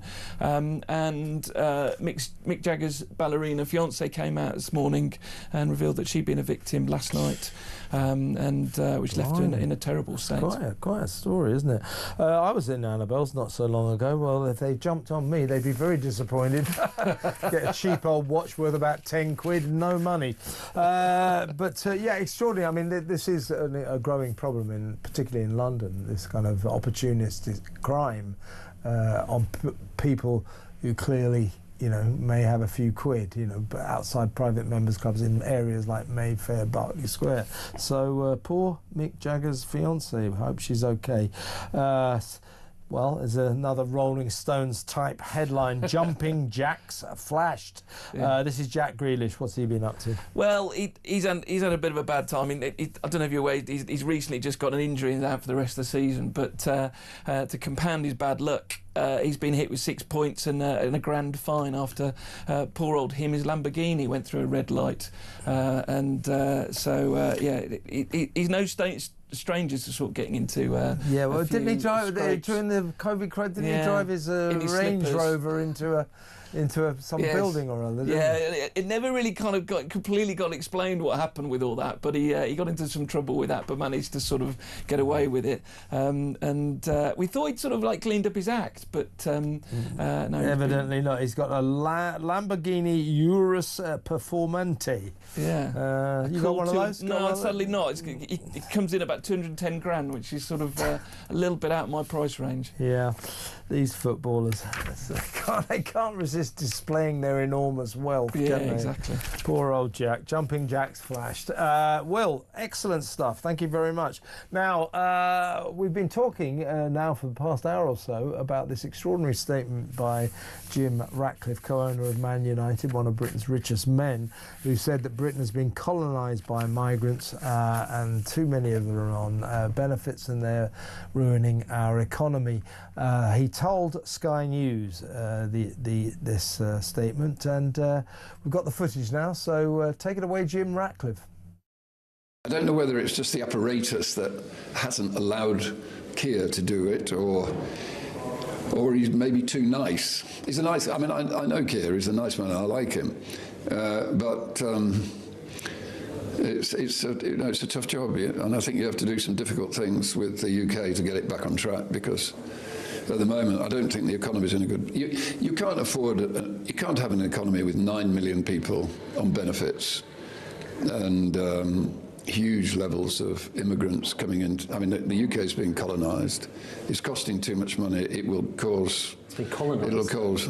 Well, the UK is being colonised by immigrants, really, isn't it? Well, there you are, Sir Jim Ratcliffe on Sky News not so long ago, just maybe an hour and a half ago. A remarkable statement. I mean, a lot of people go, well, this is, for example, from June, who says, what Sir Jim said is correct. As a Brummie, I am now a second-class citizen in my hometown. I have family who call me racist for saying that. They live on the Isle of Wight where there are no illegal migrants. Well, yeah, I mean, that's the point. I think Jim Ratcliffe has said what many people say in the pub, what people say to each other, but very few people in public positions like Jim have the guts to come out and say it. He said it, and it looks as if the verdict is in. Everybody here on my switchboard is agreeing with Sir Jim. Do you think Britain has been colonised by migrants, and do you think there are way too many of them on benefits and they are dragging down our economy? That's what Jim says. What do you think? 03444991000. Let's go to Neil in West Yorkshire. Hello, Neil. Hello, Kevin. Jim Ratcliffe, what do you feel? Well, what he said is what any honest, sane person would also agree with. We need people to raise their heads above the parapet and say what they see, because what you see isn't a lie, it's true. I mean, ever since Tony Blair and that vile creature Mandelson opened the door to mass immigration back in 1998, this country has taken in millions of foreign nationals. Yep. And the demographic of this country has changed. I drive a lot in my job. I drive all around the country, and I have seen a huge demographic change in the culture of our country. Yeah, it is extraordinary that everything about Britain has changed. I mean, you know, I just had a text from someone in Birmingham who just says that she feels like, as a Brummie, I am a second-class citizen in my hometown. You know, there is this argument that Birmingham is in the process of being Islamified. We have towns across the north that are very Islamic. So things are changing, and people don't like it. No, they don't. I mean, I live in York, and I play golf on a Wednesday with a bunch of taxi drivers who have had their licenses in York for years. Whereas 5 or 6 years ago, they could probably earn £40,000 a year. They are really struggling to make £25,000 a year now because Uber drivers coming in from Leeds, Bradford, Rotherham are taking the work. Yeah. Well, you know, we're learning that there are 750,000 migrants have registered with GPs in the last year or so, something ridiculous. And we know that, you know, the average Brit waits a month if they want to see their GP. Now, if you're a migrant in an asylum seeker hotel or one of these military camps that they're using more and more, the doctors, the GPs and the dentists come to you. They visit. So there's this two-tier system in which migrants and asylum seekers are at the top of the list. They're also at the top of the list for public housing all over the country as well. So they're at the top of the list. British citizens are second-class citizens. They're below the migrants and the asylum seekers. That's so hideously wrong, isn't it? It is. Everything that was up is now down, and everything that was once down is now up. None of it makes any sense. And as Jim Ratcliffe says, this isn't sustainable. It really isn't. It's a disaster, and that we have a government that's so sort of focused on its own problems that they're just not dealing with this plethora of crises that are engulfing this broken Britain. I mean, it really is a problem. Neil, excellent call. Thank you for ringing. Neil in West Yorkshire. I've got a couple of voice notes on Jim Ratcliffe. The first one is from Colin. Just phoning in to say, so Jim Ratcliffe's spot on. I, unfortunately, said almost the same as him in writing in a WhatsApp group for my son's football. I've been accused of being a racist, and not one person will speak to me now. I think it's appalling. I'm so glad that he came out and said that, because facts seem to be ignored these days. It's true, and we need to all speak up. Yeah, very well said, Colin, because, you know, I just hope that nobody, it's going to happen probably, but I hope that nobody just starts calling Jim Ratcliffe a racist. There's nothing racist about what he said. He's looking at what is happening to Britain and he's commenting on it. It's as simple as that, and I think he's telling it like it is. Certainly all of you seem to agree with Jim Ratcliffe that Britain has been colonised by migrants. Let's have a listen to another voice note. This is Tony again on Jim Ratcliffe. Evening, Kev. Great show, mate. Tony from Enfield. Yeah, I'm 100% agree with Sir Jim Ratcliffe. This country has been colonised and it's become a welfare state, or it's very well on the way to becoming one, and it's unsustainable. I wouldn't be at all surprised on the back end of what Sir Jim Ratcliffe's said today that he's put under investigation for racism. It's ridiculous. Yeah, they better not do that. I wouldn't mind betting. You know, it's been reported that he's promoting race hatred. You know, the cops are likely to say, you know, they won't say whether or not there was a Islamic terrorism aspect to that stabbing in the London school. No, it's not terrorism, like they always say. But they'll probably be all over Jim Ratcliffe saying he's inciting racial hatred. Hope they don't go down that route, because that's ridiculous. There's nothing racist about what he said. If we can't confront the truth about what's happening to this country, then we're in a worse state than I thought we were. And I thought we were in a terrible state. I'm sure you agree.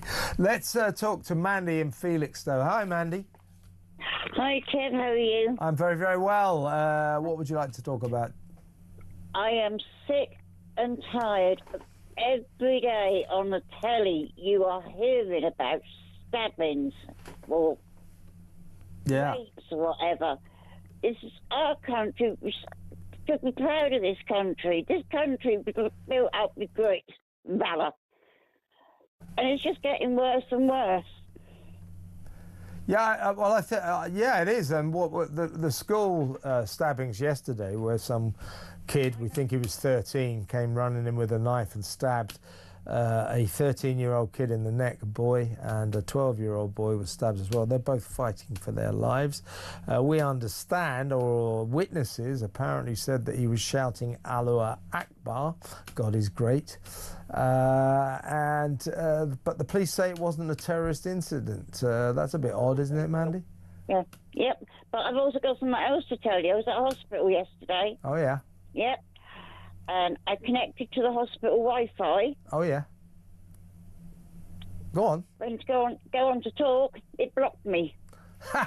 Well, I shouldn't laugh. That's a disgrace. Well, so hang on. That's what I just told you. Well, I think we'll have to have a look into that. So you went onto hospital Wi-Fi, and it blocked. You couldn't get talk. I hit my talk thing, and it wouldn't let me. Well, let me tell you, I'm announcing, I'm declaring a full investigation into that. No, seriously, Mandy, we will have a look at that. Thanks for another great call, Mandy. Take care now. Mandy in Felixstowe, let's talk. Probably a last call, because Alex Phillips, she'll be taking you through from 7 until 10 p.m. She'll be in the studio just in a couple of minutes to tell you what she's got lined up for your entertainment. But first, let's talk to Robert in Hertfordshire. Hello, Robert. Hi, Kev. What Jim Rack... The problem is that Muslim vote has become cryptocurrency of this country. That's what the country doing. And there's a lot of things that can be fixed very, very quickly. I've just lost my best mate. He was 86, but he was a prolific bank robber. I mean, a serious. He was a prolific bank robber. So he's a great loss to society. Sorry. Yeah, okay. Yeah, but he said to me years ago that the Muslims have taken over all the prisons. So the first thing you do is to get rid of all the Muslims out of the prison and give them their own prison. So you take all the bad eggs out of the basket and you put them all in one big basket. And what they're doing in prison is people like Levi Belfield have converted to Islam. That's how they can... Yeah, I know. You hear about this. The best way to get a nice, quiet life in jail is to convert to Islam, because they're running the jails. I think you're right. Sorry about your prolific bank robber friend, Robert. Sorry for your loss, but thank you for an excellent call. Thank you very much. Robert in Hertfordshire there. Alex Phillips is in the studio. How are you, Alex? Well, do you know when you walk into a room and you walk into the middle of a conversation, know, you it's think, a weird one. what was that? He said, he goes, a mate of mine. Prolific bank robber friend. And then did you say to have a nice lie-in, be a Muslim? No, I didn't say that. Oh. No, I can't remember what I said. I thought that's what you said. I'd have a nice life. I thought you said a nice lie-in. I was like, that was like a crack of dawn. It's like doing their prayers. No, he said, a mate of mine is 86, just died. He was a prolific bank robber. I said, what a great, sad loss to society. But he was talking about what happened to him. No, I'm sorry he died. We never celebrate a death. No, not at all. Laugh at death. What's coming up? Right, we're going to be talking about whether Sir Keir Starmer is working class. Does he even know what working people are? And is he going to, yet save his skin? Rachel Reeves wants to get us back into the EU. Suspected terror attack. Well, at that London school, you know, which his is pretty grim. his working class administration, I've been saying this, he's about to appoint the first female cabinet secretary. That's great. Her name is Antonia Rebecca Caroline Angerard Catherine Rice-Evans Romeo. Really working. Rice-Evans Romeo? Really working class. How many names is that? She went, oh God knows, she went to... Has she got a middle name? She went to Westminster Public School, Brasenose College, Oxford, Columbia University in New York, and the London School of Economics. Salt of the earth. Every time they've got a qualification, did she add an extra name? I think so. I think so. Stick with Alex. She's going to take you through to 10 p.m. You have been an amazing audience. I've been an average presenter. I'm going to be doing it again tomorrow at 4 p.m. I expect you to be there. In the meantime, stay with Alex. Give her a call, 0344 499 1000. And I look forward to seeing you tomorrow. In the meantime, you take care now. Bye.